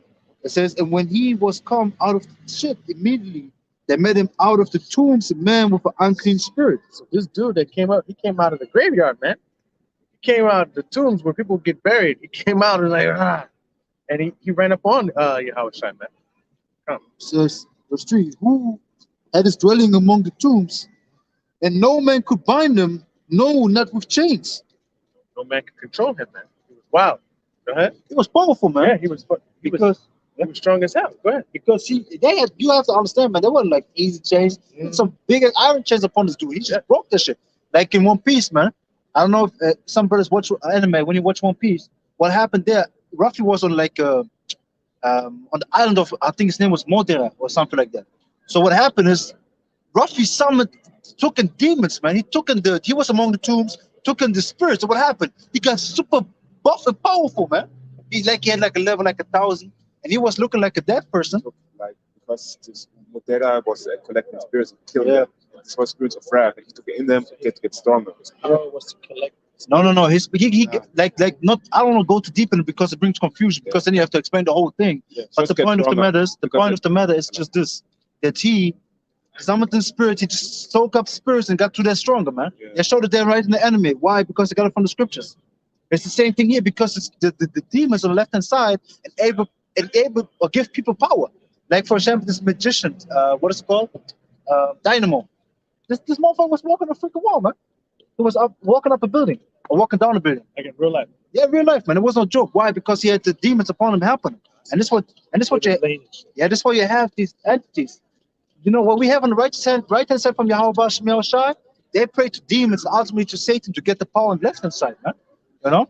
You saw how she was kicking. You saw how that lady had no control over her body. She couldn't control herself. She was just wiggly and all of this. And then the other lady was sitting over to start kicking her legs, right? And she was just walking. She said she did did like walking, and then you had always the not the Russian, the scuffle. I was thinking like she summoned the demons with that shit, man. Yeah, kind of. Like because what they have also what you see for example Shaman King, what you think about it, they have certain objects to summon up the spirit. You know, they have to like an ancient sword from a samurai. They use that to summon the spirit. So hey, you know how these people do. But were you reading it? yeah, Mark chapter 5 verse 4 says, because he had been often bound with fetters and chains, and the chains had been plucked as under by him, and those chains, man. Nothing to hold it, but and the fetters broken in pieces, neither could any man tame him. They can control this man. Go ahead. Verse 5, and always night and day he was in the mountains and in the tombs, crying and cutting himself with stones. And this is another sign that people got demons upon them when they injure themselves, man. Because you have to be a demon to really injure. He was just taking. They got fucking demons upon them, man. But they do on their legs and on their arms and shit. Yeah. But a lot do them also for attention. Yeah. But it says still is a goddamn demon though, man. It's still a demon though, man. Verse 6. But when he saw Yahushua fall off, he ran and worshipped him. So go ahead. The point I'm trying to make is that when he saw Yahushua, he ran up and worshipped him. Okay? So Yahushua got power over these demons, man. So to give a brief summary quick of the point that I'm trying to make is that when we said that we were protected by Yahweh, we were protected by Yahushua, man. Yahushua gets worshipped by these demons. Okay? And this is the point I was trying to make with this story. Okay. Yeah, man. Can you get Matthew chapter 18 and verse I think 20? Because he worshipped Yahushua, right? Read this. It's for you. Second Esdras 8 and 20. Read the 21 then. O Lord, thou that dwellest in everlastingness, which beholdest from above things in the heaven and in the air,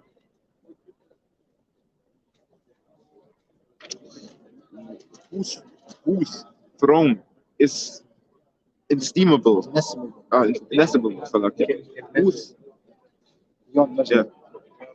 whose glory may not be comprehended, for whom the host of angels stands with trembling. So the point of that precept is that the angels stand before the Lord trembling. He's in control over everything. You know? Exactly. The people, the angels fear the Heavenly Father. And you have to understand that they're showing you that the demons or the unclean spirits are just angels on the left hand side. We can read that in Micah chapter 22. Micah, I mean first chapter 22. And Micah, I can pronounce that until this day, man. Micah or something like that. Micah. I always say Micah, but I think it's wrong. So Micah said, like, I saw the angels, standing before the Heavenly Father, the council of the Heavenly Father, standing before him on the left hand side, right hand side. So the angels on the left hand side are just the demons. And like I said before, a couple of camps before, for us, the angels that come with the destruction are angels. But for the people, they are demons. If they would see, like, yeah, man, oh my God, death and destruction, this was a demon. But for us, it's the angel of Yahweh Shemel. Yeah. What? Yeah. It's like, it's a demon. It's a demon, man, like that. I'm telling you. I mean, yeah. When you really, when they even try to explain what the angel looked like in Ezekiel. Even their pictures that they explain it, like it's Terrifying. yeah, it's terrifying to them, man, because they don't understand it. You know, they don't understand these angels, man. Let me tell you this, man. There was a brother had a dream. Brother had a dream that he saw an angel, and I remember, if I remember right, the guy saw him and he feared, man. He was afraid when the angel came. The guy was like, "Yo, what is this, man?" But the brother was really calm and asked him some questions.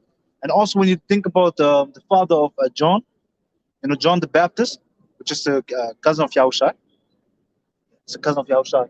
Um, his father saw the angel. What happened? He bowed himself instantly. Yeah. What did John the Revelator do? They all He- fell before the Boom! Why? Because of feet, yo. face to the earth, and they put their face to the earth, man. Hey, you see pure power, man. Let me say it like that. You see pure power.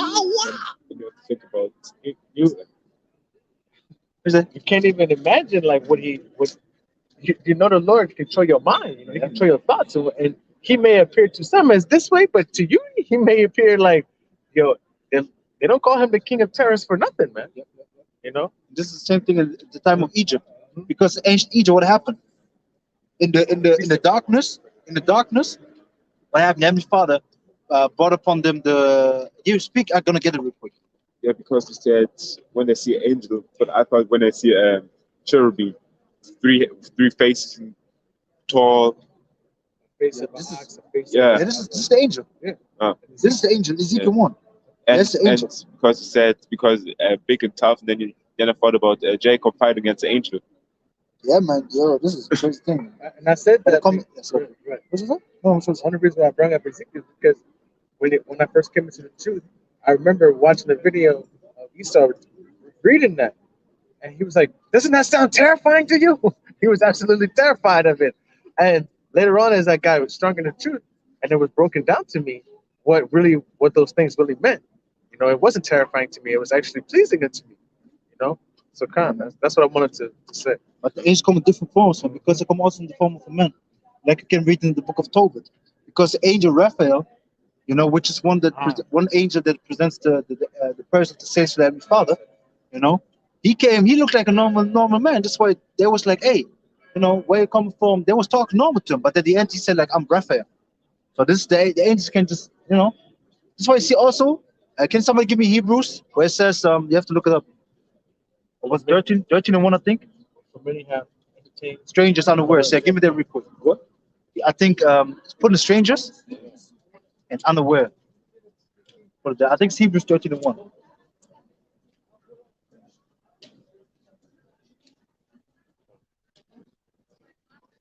Yeah, let me read that real quick. This is you got it? Hebrews 13 and 2. Hebrews 13 and 2. Yeah, then 13. Start at verse 1, read verse 2. This is Hebrews chapter 13 and verse 2. Start at verse 1. Okay, verse 1. Let brotherly love continue. Be not forgetful to entertain strangers, for thereby some have entertained angels unawares. See? So you entertain a stranger, a guy comes up here, you look at him like he look a little bit different. Then you talk to him, boom, boom, boom, and then afterwards you see that he was an angel, man. Some brothers made videos about that too. I've seen many videos like this, especially when we first came into the truth. Yeah. When we was heavy on the videos, like all the time when we wasn't really preaching. Like you've seen mad videos of brothers who dealt with an angel, and it's funny because they always come with a very humble, meek spirit, man. You know, and they speak with a different type of vibration. You can sense it, you see it. Yeah, man, this is why, because why that comes with a humble, meek spirit, because Heavenly Father hates pride, man. He hates pride. So do you think his servant is going to be prideful? No, man. But let me read that real quick because I'm speaking about Egypt. This is Wisdom of Solomon, chapter 17, verse 1. For great are the judgments that cannot be expressed. Therefore, unnurtured souls have erred. For when unrighteous men thought to oppress the holy nation, they being shut up in their houses, the prisoners of darkness, and feathered with the bonds of a long night, lay there, exiled from the eternal providence. Yeah, speaking about the Egyptian Empire. When the Egyptians had us under in captivity, what happened? Heavenly Father sent the plagues upon them. One of the plagues was great darkness. And it was just no darkness, because right now he said, like, hey, they were in continual darkness. Verse 3, for while they're supposed to lie hid in their secret sins, they were scared under a dark veil of forgetfulness, being horribly astonished and troubled with strange apparitions. When you go into what strange apparitions, it means ghostly figures. So the demons, like ghosts, were around there, and they just you couldn't see anything. Light was put out. It was pure darkness. What happened? Ooh, like this. You hear these voices, you hear these things. So demons came upon them, and strange apparitions, man. It's showing you. And every fella ain't no joke. These angels are terrible, man. You know, because hey, the Heavenly Father controls all things. And I brought this up because, hey, the angels are nothing to play with, man. If the Heavenly Father wants to, they're going to destroy you utterly. They're going to destroy you utterly. Let me read verse 4 also. It says, For neither might the corner that held them keep them from fear, but noises as of water falling down sounded about them, and said visions um, appeared unto them with heavy countenances. See, so that's all really like they want to say, like there's a ghost of demons. It's a demonic faces, like brothers also. Brothers see they're waking up from the sleep, they're like, half awake, half asleep. They see out of nowhere like a dead baby's head or something fly in the air. Like that, they saw pure darkness. So it was dark out of nowhere. You see that shit. Come on, man. Heavenly Father ain't no joke, man. That's why he's rightfully called the King of Terror. But I want to get the point with it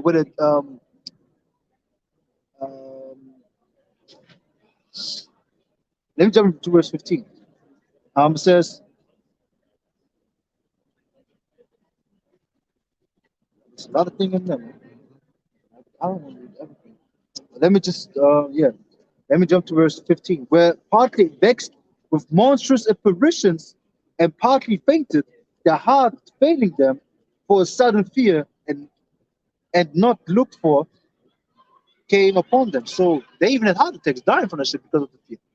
This is what's going on in the ancient Egypt. So what does the Heavenly Father say? Say in 2nd Ezra 15th chapter, he says, I'm going to bring the plagues upon Egypt again. Ancient Egypt is destroyed. Now let's talk about modern Egypt. Starting with America, man. America going to get these plagues again, man. People going to fear, man. Fear and dread going to come upon these people. That darkness that they felt, man. It's like just to try to give you like an imagine. It's like imagine you in a dark in a room with bright lights, and then just cut off the lights real quick, and you for that 2 seconds, 15 seconds until your eyes are just you can't see nothing. It's just absolutely black. That's how it was, man. And then you hear like the brother said, "Ooh," like or rah, you hearing shit in your ear, saying things to you, calling your name and shit, man. The Lord is the King of terrors for a reason. Man. He knows what you fear the most. He knows it. So Yeah, man. go ahead and get it. Wisdom Psalms 17 verse 5. Now power of the fire that might give them light, neither could the bright flames of the stars endure to lighten the horrible night. So like I said before, the fire couldn't, they had like candles, the candle didn't work. Yeah, man. Imagine you put a candle on and this shit don't work, man. Like, what the fuck is this, man? It's gone. Like air just sucks it up. Like there's no man. oxygen in the air, Come on. Only there appeared unto them a fire kindled of itself, very dreadful. For being much terrified, they thought the things which they saw to be worse than the sight they saw not. So, hey, you understand this, man? It says the things that they saw is worse than the things they didn't see. Yeah. So they had the demons, they heard the sounds. They were like, hey, yo. Then I saw this Fire. freaking terribly looking fire in front of them, And then they're like, hey, this is worse than the things that we didn't see, man. Yo. And imagine if the fire was lighted, like when it's near these demons, it show partial of it. When you're scared, man. Have you ever played like Silent Night? You know that game Silent Night? Or Resident Evil? Yeah, man, it's terrible, man. You never played Resident Evil and run out of the flashlight? Yo, man, run out of your flashlight in that game? You never played that before? Yeah, I played. That shit is terrifying, man. That game have your heart pumping fast. So imagine what the Lord will do to you when He know what you really truly afraid of. Yeah, man. Verse 7. It says, as for the illusions of an art magic trick, as for the illusions of an art magic, they were put down, and their vaunting in wisdom was reproved with disgrace. For they promised to drive away terrors and troubles from a sick soul, were sick themselves for fear, worthy to be laughed at. So they were like, "Yeah, man, we're gonna take these things away from you. Yeah. We're gonna take these things away from you." But they were confounded because they couldn't do it because it was the work of the Lord. And like I said before, what do these people worship? What do these people gain their power from? From the left hand side of the Lord. So if the Heavenly Father want to stop it, he just stop it, and then boom, it's done. Like you have in the situation of Elijah. He had like the 400 prophets, the 400 worshippers of Baal going against him. He said, like, okay, we're gonna prove who's the true power. You know, the true power is who's gonna rain fire upon the altar. And they were confounded, man. Huh? Yeah, you know. So they were confounded. Why? Because their God, they're cutting themselves, making themselves basically as a sacrifice to the God. You know, they didn't listen. But then, you know, Elijah raining down from heaven, calling upon Yahweh about Shemiah Shai, man.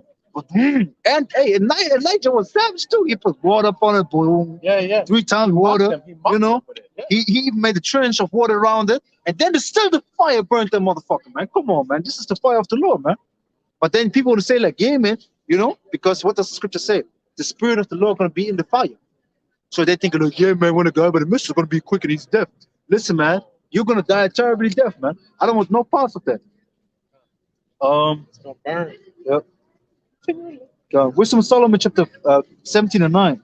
For though no terrible thing did fear them, yet being scared with beasts that pass by and hissing of serpents. So this is what you really had. So just animals went by. Oh shit! What is this? What is this? Because I didn't see anything. Imagine a dog just walking here, or like a cat walking next to you. Like, hey, what is this, man? I don't know what this is. And this is what going on in Egypt. So that's just a glimpse of the power of the Lord, man. Just a glimpse. He just put darkness upon you. But you want to fight against the Lord, man? You're fooling yourself. This is why Esau going to be destroyed. You know, Esau going to be taken over power because he's such a prideful piece of shit that he has to be taken out, man. Yeah, man. I actually want to read the whole thing, man. I'm greedy for it. Yeah, man. It says verse 10. They died for fear, denying that they, denying that they saw the air, which could of no side be avoided. They said, like, hey, everything again. They died for fear, denying that they saw the air, man. They're like, no, man, there's no air. No, he's no air. What you talking about, man? Yo, man, you can't avoid it from any side, man. The air's all around you, man. You know? Yeah, man. Verse 11. For wickedness condemned by her own witness. For wickedness condemned by her own witness is very timorous, which means fearful, and being pressed with conscience always forecast the grievous things. I want the point where they were seeing up themselves, man. Sometimes have to wind blow, right? I wanted the part where they was hiding in the corners and they still didn't get. Yeah, this what I get. Yeah, wait, yeah, I got it. What's it? Because sometimes I live in a village, and sometimes you have this wind blowing, and sometimes it sounds like steps, man. bro. I just imagine like you hear steps. You'd be like really hear loud steps. You'd be like, hey, what the hell? And then I think utterly dark, you see nothing, and just be like, doof, doof, doof, doof, doof, doof. It's terrible. And then you even think it because there's so much, it's come closer and closer. But you have to understand, this can be also demons, huh? It can be also Yeah, demons. It can be demons, but hey, you protect by the Lord. The demon just comes in like, you know, I had that too. Also, when you sleep sometimes, you know, you sleep, and then the demon is in your mind, you know, he fucking you up in the sleep. Then you wake up, I saw something, was the hey, I was saying cool because I was like, Yahweh Bashim Shagaras. It's just a test of your faith, man. So Oftentimes, like if I'm walking or if I'm in my house, I see something on my glasses, and I turn and I look. I'm like, yo, I see like a little shadow or something, and I turn and I think like, what the fuck? they're showing you also that Heavenly Father is dealing with you, man. Because if you wouldn't feel anything strange, or if nothing going on in your life, man, hey, you would be fucked up, huh? This is crazy. Heavenly Father sees that this doesn't deal with you. For real. It's crazy because that's what I was thinking about on the way here. Yep. You know, it's when you don't have problems, when everything is Gucci, when everything is just love, you know, everything is just nice, man. I'm having a good life, you know. I'm having a good old time in my life, man. That's when you know that the Lord is not dealing with you, man. Because he's not chastising you. He's not trying to make you grow. He's not trying to push you to go somewhere that you haven't been before, man. He's not trying to make you to search at something that you haven't touched before. You know, You may think you got something, you got to a level, and now the Lord's like, yeah, you get to a level, but now I really want you to dig deep. I really want you to dig deep, man. And this is what he's gonna do. He's gonna allow these left-handed fucking demons to come and test you, just like he did it with Job. And they're gonna test you, man. And when you overcome one, then a stronger one gonna come. Until you get the fuck out of here. That's what's gonna happen, man. That's what's gonna happen. It's the only two ways away from them. Either you're gonna fall off the truth or be in the kingdom, man. Come on, man. Because you have to understand there are different levels, like the brother said, different levels of demons. You deal with a low level demon. Why? Because you and yourself are just on the low level of the truth still. Not to be offensive or something, but you're just still on the lower level of the truth, you know? So you're gonna get the equal level of demon. But now you grew. You overcame that, so you grew in the spirit. So of course harder demons gonna come. And at the beginning gonna be hard, like you reach a new level in a video game. At the beginning gonna be hard. You're gonna lose. You're gonna lose. You gotta get game over. Exactly. Game over. But then you get used to the level and to the circumstances, and you overcome that. And then it's gonna start again and again till we make it to the kingdom. Why? Because this process of this time is to refine us, to make us perfect, man. We're not here to have the joy of our life, man. We're here to be the perfect rulers of Yahweh Shemel Shine, the kingdom to come. You know, I can't wait till this idiot must be taken down, man. Because they're looking down on everybody else, man. But they're gonna be in the same condition as these other lower scum of them, man. You know, looking down on the people that look in the trash, man. You're gonna do the same shit soon, man. Woo! Revelation chapter 2 and verse 5. Remember therefore from whence thou art fallen, and repent and do the first works, or else I will come unto thee quickly, and I will remove thy candlestick out of his place, except thou repent. So it's just showing you, man. It just says it. And the point I really wanted to bring out is that remember from whence thou art fallen. The brother is saying that these beasts, these heathen nations that are above us are supposed to be below us. They're supposed to be under us, man. And we are allowing them, well, the Lord has allowed them to be put in that position. You know, so remember from whence you fall. Yeah, from the high up where he was, man. Yeah, Because we knew we were Israelites, but now we forgot. We had destroyed as a nation. So remember from whence our fall and do the first works, come back to the Lord and seek him 10 times more. Like it says in Baruch chapter 4, verse 28. Somebody can get that Baruch Shah? Baruch 4 and 28. Because we should seek the Lord 10 times more. Why? Because I, the Lord, gonna take the candlestick from you. If you don't want to work, if you don't want to plow, man, you're gonna be kicked out of this truth, man. It's simply like that. Like we read before in Revelation 3 and 15. I know the works that thou art called, neither cold nor hot. I would thou word cold or hot. But because thou lukewarm, I was spewed out of my mouth, man. Read. Luke 4:28. For as it was your mind to go straight, because Oh yeah, so like no.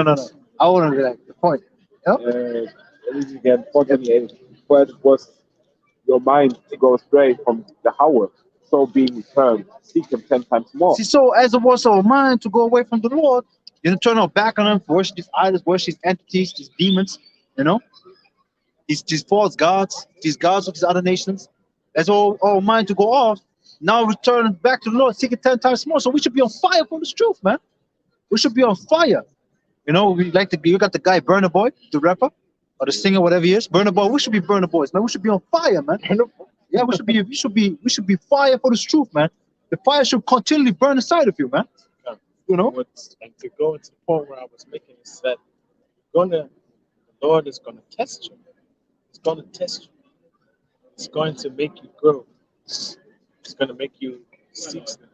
Because he wants what? He wants the best.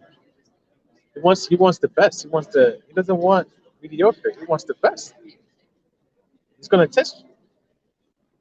Go ahead, Art. 10 means perfection. Because 10 times more. Oh yeah, 10 means like it's like another thing of completion, kind of like that.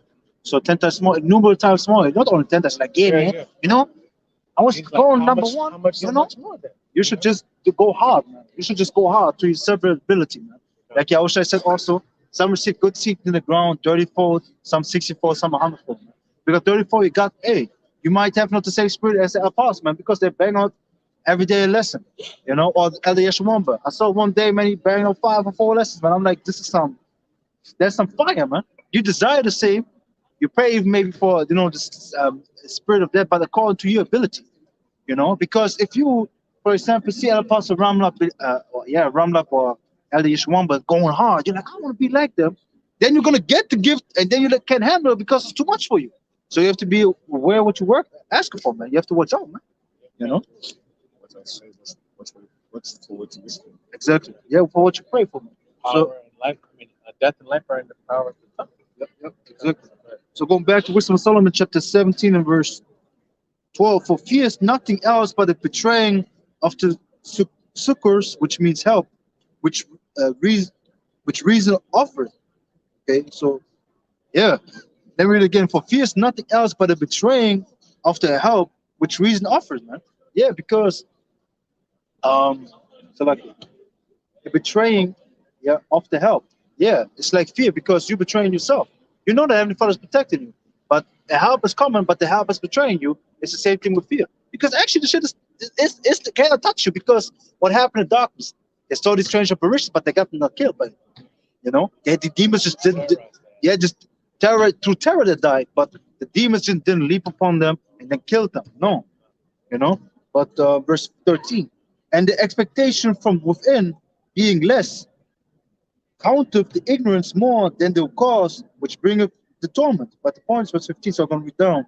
But they sleeping the same sleep that night, which was indeed intolerable, and which came upon them out of the bottoms of inevitable hell, man. Yeah, inevitable hell, man. Inevitable. What is the word inevitable? Like you can't avoid it. Yeah, unavoidable. The water. Yeah, inevitable. Inevitable hell. Switzerland. Wisdom of Solomon chapter 17 and verse 14. So inevitable hell, man. So inevitable graves, man. The unavoided grave. So this, hey, they were fucked up in this time, man. Because it says, but they sleep the same sleep that night, which was indeed intolerable, because they weren't able to bear the sleep in that night, because it was pure hell. It says, and which came upon them out of the bottoms of inevitable hell. Yeah, inevitable hell, because ultimately the grave is inevitable. For these people it's inevitable. But for us, hey, we're gonna die soon, man. But now comes the point verse 15. We're partly vexed with monstrous apparitions, and partly fainted, their heart failing them for a sudden fear, and not looked for, came upon them. Verse 16. So whosoever that fell down was straightly kept, shut up in the prison without iron bars, man. So they were shut up in the prison without iron bars. Why? Because they were too afraid to move. So they were like in the prison of themselves, man. Scared stiff. Yeah, yeah. Where you see like they have this, accidents with the deers. Yeah. Yeah, yeah. The deer just look like this and it can't move out of the light for some reason. Yeah, man. So that's exactly what that's describing right there. They was frozen, stuck, and where the point where they fell, man. They were just, oh God, I don't want to move. I don't want to move. But it's a lot of the one quote that proves that spiritual eyes are actually there, because last time I was seeing LKW, whatever this means in English, a truck, and he had like on, let's say like a meter, quarter meter, everywhere eyes, on every quarter meter, like you can see it from the cherubim, I believe, on the wings. And this was basically, there was a time really when I started to think really about it, what that means. Everywhere eyes basically on a wing, why Yahweh does such things, right? And really when I saw this LKW, I really understood it's kind of like spiritual eyes. They see everything, even to the dark, when you actually see you believe there is no air. But really, Yahweh sees everything at all time. So Nothing is hidden. he's pretty much saying like even in that darkness, those angels could see. Can't, of course. Spiritual eyes in that darkness, like it was not dark. Yeah, but it's not really spiritual eyes, because spiritual eyes refer to we see through all this shit that was going on. We see the truth. Yeah. This is how you train the spirit. This even says the third eye, which the people have here. This is a spiritual eye, the eye of the mind, because you understand these things. This is spiritual eye talking about. But yeah, man. I understand what you're saying. Yeah. Like the brother finished it. Like you can see, it's dark, but you can still see. But it just shows you that the angels, these angels and those entities are on a different level than what these people were on. Yeah, because hey, we're gonna be like it says in First Corinthians chapter 15. We're gonna have we have the glory of the heavenly and the earthly body. Because hey, the glory of the heavenly body is pure power, man.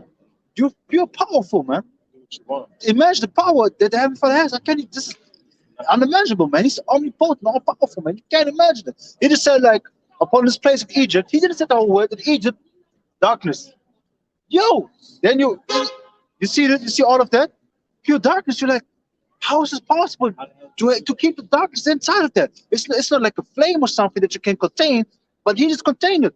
Have you seen the Nile River? Come on, Have man. you seen it? Like, seen the width of the Nile River? Have you seen what it turned the whole thing into blood? Yeah, man. So Yep, yep, yep. that power is insane. Yep.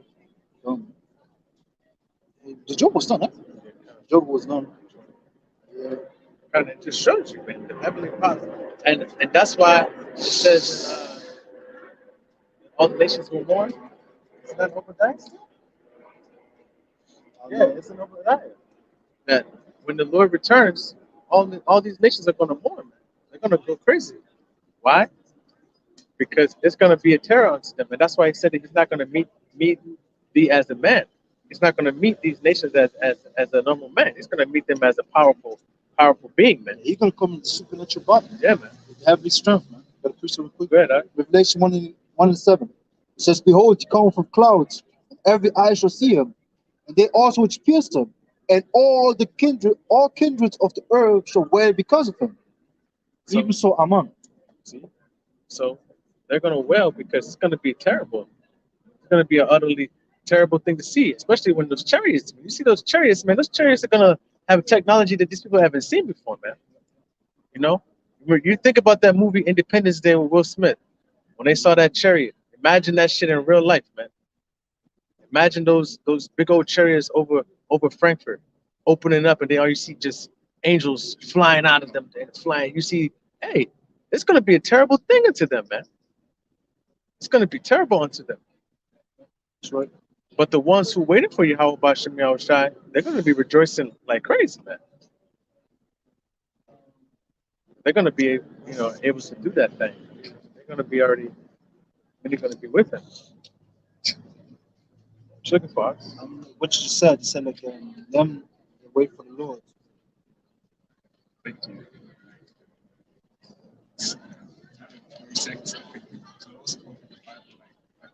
Yeah, man, I'm thinking like I know it. I'm thinking like this. I know it is, but I don't know. I don't know, man. I don't know. Yeah, man, do some shit out here, bro. I'm telling you.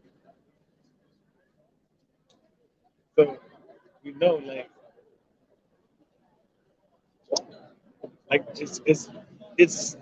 it goes into good and evil again too. Like the point that we were talking about earlier, the rise of righteousness and the fall of darkness, and what they're gonna think is just utterly evil and terror coming upon them, and it's gonna be absolutely righteousness and happiness for the elect and the innumerable multitude, the 1/3 of men, women, and children.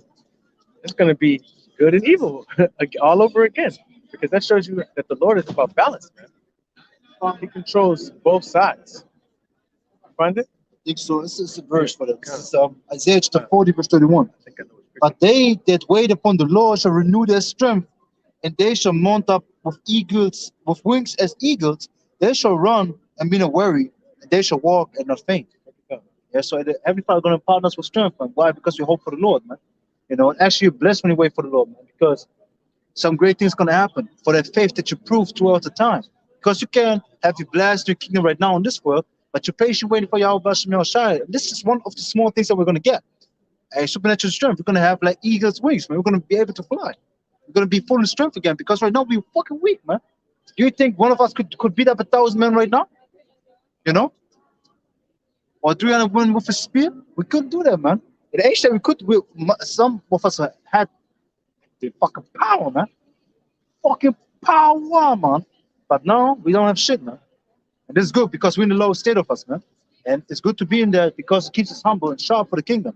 That's what I said last week in one of my lessons. I said I'm glad that that we're in hell, man. Because if we would have everything right now, everything would be cool. We wouldn't desire the kingdom. It's simply like that. Imagine your wife in order, you have a lot of children, a lot of riches. You wouldn't desire the kingdom. You wouldn't. But now because you're in hell, you're like, hey, I want the kingdom to come, man. And that goes into to show you that the Lord is with who? He's with the lowly. He's with the ones who are meek hearted. He's not with the ones who are like you were talking about when we were doing the lesson. I mean the study. You know, that's why you don't see those men of renown in this kingdom in the truth, Oh yeah, Matthew chapter 19. you know? Because he's not with them. He's with the people who everybody thinks is nobody. You know, like this cat right here ain't shit, man. He barely even got some money to make his rent, man. You know, he drive a fucking Audi A2. Who the hell is this guy? You know, he barely make anything, and that's why it's gonna be such a utter confusion for them. They're like, damn, this is the dudes. These are actually the rich people. Go ahead, huh? Matthew, you got Matthew.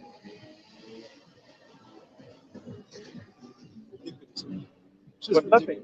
You got that shit open for what? Freezing his ass off. This is Matthew chapter 5, verse. I can't even imagine this don't work.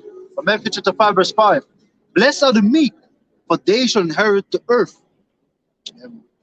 That's how the meek, for they shall inherit the earth. See? Because we're speaking about the meek, Yeah, man. that the Heavenly Father is looking for them and not for the prideful. Because Heavenly Father desires the meek, man. It says also here, Sirach chapter 10, verse 14. The Lord has cast down the thrones of the proud princes and set up the meek in their stead. It's not going to happen right now. The proud are ruling, the pride, the prideful are in power. Like the prime example is, well, he's not the power, but he got some riches. Floyd Mayweather. He's a prideful piece of shit, man. He's prideful as hell. I know. Watch for every day. Yeah, I know. He got all something. He so-called made something in the world. So-called, because for me it's nothing. That this riches of the world are nothing to me. But he proved himself to the fighting and shit. But still, he's a prideful piece of shit, man. He's so prideful, man. He really when I think about the Jake, that is the more prize I can think of. He's the one, man. But at the end, who's gonna inherit the throne of glory? The meek, man. The men of Yahweh Shai, Shai, the elect, because they seek meekness and they seek to please Yahweh Shai, man. You know? Yeah, man. Yeah, man. Yeah, man. That's what it's gonna be. That's how it is, man. Yep. The Lord deals with the lowly, and He hated the proud. Yep. And what you see right now, the world that we're living in, is what? We're living under the proud. We're living in the queendom of everything that is wicked, man. Everything that's wicked. I haven't said too. What was the precept you told me to get in John? Oh, no, that was something It else. was John 8:12 at the beginning when he came. Yeah. But we brought it out, right? He brought it out already. That's why he said the precept. You said you had Matthew 19. I said, because I was speaking about the rich man, what I brought out when I was studying. Yeah. I can read that for you if I want to. It's the book of Matthew, chapter 19, verse number 16. It says, and behold, one came and said unto him, Good master, what good thing shall I do that I may have eternal life? And he said unto him, Why callest thou me good? There is none good but one, that is the Most High. But if thou would enter into life, keep the commandments. He said unto him, Which? Yahushua said, Thou shalt not murder, thou shalt do no murder, thou shalt not commit adultery, thou shalt not steal, thou shalt not bear false witness. Honor thy father and thy mother, and thou shalt love thy neighbor as thyself. The young man saith unto him, All these things have I kept from my youth up. What lack I yet? Yahushua said unto him, If thou wilt be perfect, go and sell that thou hast, and give to the poor, and thou shalt have treasure in heaven, and come and follow me. Verse 22. But when the young man heard that saying, he went away sorrowfully, for he had great possessions. See? So the point of that story is pretty much it was hard for him. He said he kept the law from his youth all the way to the age of him being whatever he was. But he had much riches, and he couldn't separate that. That was the most thing. What was most important to him. He couldn't let that go. And that's why the brother was talking about the riches of this world don't mean nothing to him, because we understand that all of these things are going to be destroyed anyways, and it's going to be renewed. It's going to be fresh and real. 2 Peter 3:10. It's going to be real. It's not going to be fake. It's not going to be fiat currency. It's going to be real valuable currency, man. Gems, stones, real elements.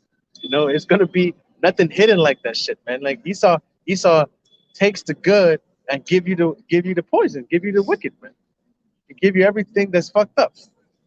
Those things are going to be taken out of the earth. That's going to be taken out, man. Got two priests for you. Go ahead. Huh? No, hold it, Bob, sure. Because I got a priest for what you just said. Because it said that he had great success. He kept the commandments, right? And he got great success. And this is what the book of Joshua speaks about. This is Joshua chapter 1, verse Salakia, 1 and 8. It says, this book of the law shall not depart out of their mouth, but thou shalt meditate therein day and night, that thou mayest observe to do according to all that is written there. For then thou shalt make thy way prosperous, and then shalt thou have good success. And on top of that, Proverbs chapter 4, verse 20, my son, attend to my words, and incline thine ear unto my sayings. Let them not depart from thine eyes. Keep them in the midst of thy heart, for they are life unto those that find them, and health to all their flesh. Keep their heart with all diligence, for out of it are the issues of life. So go ahead. I want to hear the point that you're going to make on. I want to hear your point. Oh yeah. So the point is that this man got success through keeping the law. Exactly. But what would give him eternal life? What would give him the kingdom? Yahushai, man. Yahushai. Why? Because he would follow Yahushai. Follow. But he asked, like, how are we going to get eternal life? Now, how are we going to make it? Mortality. You know, how are we going to get these things? To keeping the law? He said, okay, good to do all these things, but now sell all that you have, you know, give alms, give to the poor, and follow me. Because Yahushua is the way towards salvation. Yahushua is the way towards Yahweh Shemel Shah ultimately. Why? Because we can't keep the whole law. Simple like that. Is the way to Yahweh. Yep. Okay. Yeah. That's it. That's simply put. He said it himself. Yeah. So exactly. That's exactly how it works. Yeah, because it just hit me. I never thought about it. It just hit me now. I was like, huh? Yeah. But actually, this is what we were saying the last few weeks because of the Sikari dudes. I don't even want to speak about it today, but the spirit just come up. So the way towards righteousness, the way towards salvation is Yahushua, because the guy kept all the law, was rich, everything. But how would you get eternal life? By following Yahushua. That's what Yahushua said, man. But how much money do you make off those t-shirts? Yeah. Yeah, man, I don't want to go into but it's crazy. But just see, man. It just shows you, man. Come on, man.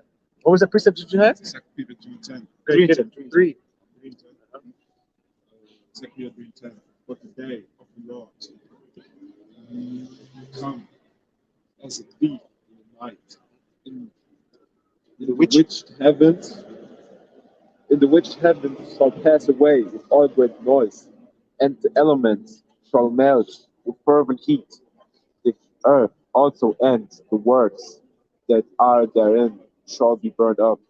So the point that I was saying, like, we have an understanding that these things that are here that have value, everything is going to be taken down, man. This whole setup is going to be ripped up and rooted out because it has to be rebuilt. It has to be rebuilt with what? With righteousness, man. It has to be built with the as the brother was talking about, the spiritual eyes of the elect, man.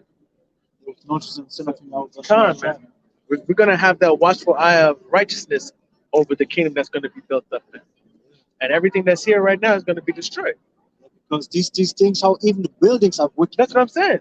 Everything in this world is wicked. So now the elect gonna have the full knowledge and understanding of Yahweh Shemel Shai. Gonna be righteous, gonna be perfect, won't go off anymore. So they're gonna build the perfect kingdom. This is what's gonna just happen. And it's not gonna be no Israelite trying to hold on to anything of this world. Like, we gotta keep this building for a monument. No, man, we're gonna say, fuck this goddamn kingdom, man. We don't want this shit. We don't even want to remember this shit, man. Everything got to go. You think we're gonna be like, we gotta leave the White House because that's gonna give us a remember? Man, fuck that shit, man. They're gonna destroy everything. This is a memorial of Esau's kingdom. Yeah, fuck Esau's kingdom, man. Man. And this is what we're gonna say, man. Come on, man. Y'all talking, you know, when destruction comes, man. You know, certain places gotta stay because like the apostle was teaching, not America gonna be the lake of fire, but certain other places that won't be that devastated by the missiles. You know, certain places, then y'all are gonna come destroy them. You know, we're gonna have the heathens destroy them. Work hard, man. Like this building, you know, I'll be like, no bombs. 69. Can I get it? Jeremiah 16:16. Because I want to let the heathen be like, yeah, man, we're gonna set some bombs. I'm like, no. Just bare hands, man. Bare hands, you have to destroy. I'll give us some. You know, so Slap the stone. exactly. Slap You know, the I stone. may give you some tools, but no bombs, man. This makes it easy. But I want you to destroy. No dynamite. You know, no Yeah. dynamite, nothing. You have to start from the also from the I bottom. give you the sledgehammer. Yeah, sledgehammer. Really, I'm like, oh, I'm like, wait, work it. I was tired. Man. Yeah, man. You're not. Is it? And what you say you're gonna do to Eddie? Oh, Let him run, man. Yo, listen, man. what a I'll be spoon like, of water, hey. bro. I'll be like, hey, come here, come here. You was a sprinter, right? You was a sprinter, was fast, right? I'll be like, okay. So my brother got his province over there, man. So Yeah, I want you. I'll give you this cup. And you're not allowed to spill any drop of it. And you have to be there one day. You have to run. You understand? When you drop it, you're gonna go into the torment chambers, man. Like that, man. You see? And He saw then, what's coming for you, man. yeah, and You then, lead the nations, man. oh, now I said the leather. I even said the leather has to be there. But now I say the cup. You make it worse. And then he like, brought you this for my master. I'll be like this. Yeah, man, I'm here too. What's up? I just teleport myself there. I'll be like this. Nani? Yeah, man. It took you too long, Yeah, man. how you doing, man? You see that? Yeah, I man. brought you a cup, I man. wrote the You stuff. know? God, He thanks. didn't drop anything off it, man. He was very good servant. God, Just for you, brother. Yeah, man. A cup of cold water. Like, hey, that's what to say. Give one of these little ones a cup of cold water, man. God. Perfect. God. Legit. Was that finished? That's Jeremiah 16:6. Yeah, go ahead. Jeremiah 6 and 16. Behold, I will send for many fishers, saith the Lord. So And- the Lord sent for fishers first. He sent his men out here to fish for the elect, to warn his people, to wake up his people, to feed the sheep, warn the nations of what's about to come. Go ahead. And they shall fish them. And after will I send for many hunters, and they shall hunt them for every mountain, and from every hill, and out of the holes of the rock. Like the brother said, we hunted them. We're gonna. I wrote this out. There's gonna be pieces of this place that ain't gonna be destroyed completely. You know, Esau got some plans, and the Lord's just gonna preserve them for what? For them chains, man. Go ahead. What you got? Jeremiah chapter 51 and verse 20. Says, thou art my battle axe and weapons of war. For with thee I will break in pieces the nations, and with thee will I destroy kingdoms. Let me start out verse 19. The portion of Jacob is not like them, for he is the former of all things. And Israel is the rod of his inheritance. The Lord Yahweh, the Lord Yahweh, the Lord of hosts is his name. That's talking about the power. How about you have a shot? Right? He's almighty. And his portion is us. I mean, we're his people, man. We are here, man. We have him as a portion. Why? Because other nations don't have him. Yeah. That's Other nations have the all wanted to be gods. Let me That's say it exactly like the that. point I was trying to say. Yeah. You know, he's dealing with us. We have that power. He is the almighty power. Yeah. It says verse 20. Now he speaks, thou art my battle axe and weapons of war. So I brought it up again because speaking about Jacob, we're going to be his weapons, man. It's hunters. Yeah. Good. For with thee will I break in pieces the nations, and with thee will I destroy kingdoms. And with thee will I break in pieces the horse and his rider, and with thee will I break in pieces the chariot and his rider.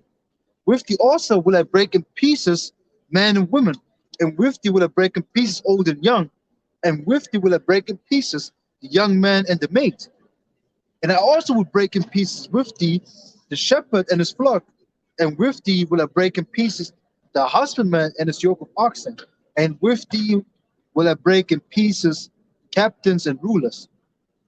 So Heavenly Father going to bring complete devastation to people. Jeremiah 51:20 going down. Heavenly Father going to bring complete devastation, man. You're going to have the elect destroy the whole kingdom, man. You know? Let it come down with the pure power. Can somebody give me 51:20? Can Jeremiah 51:20? But can you give me Wisdom of Solomon? I think 4 and 7, where it says they shall shine. They shall shine. Yeah, yeah. Because we're gonna have the true power, like the how the required form said, man, from the England camp. Yo, it's beautiful. It's like true power. You know, that's what we're gonna receive, man. To spin forth Yahweh Bashmi Al Shai, man. That Wisdom of Solomon?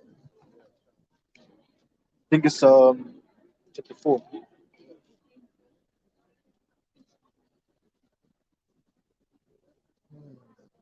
Now Wisdom of Solomon chapter 3 and verse start at verse, you can start verse 1, read till 9.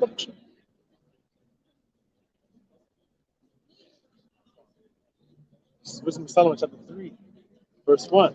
But the souls of the righteous are in the hand of the Most High, Yep. and there shall no torment touch them. See, ultimately, man, we are under the protection of the Lord, man. And no torment's gonna touch us, man.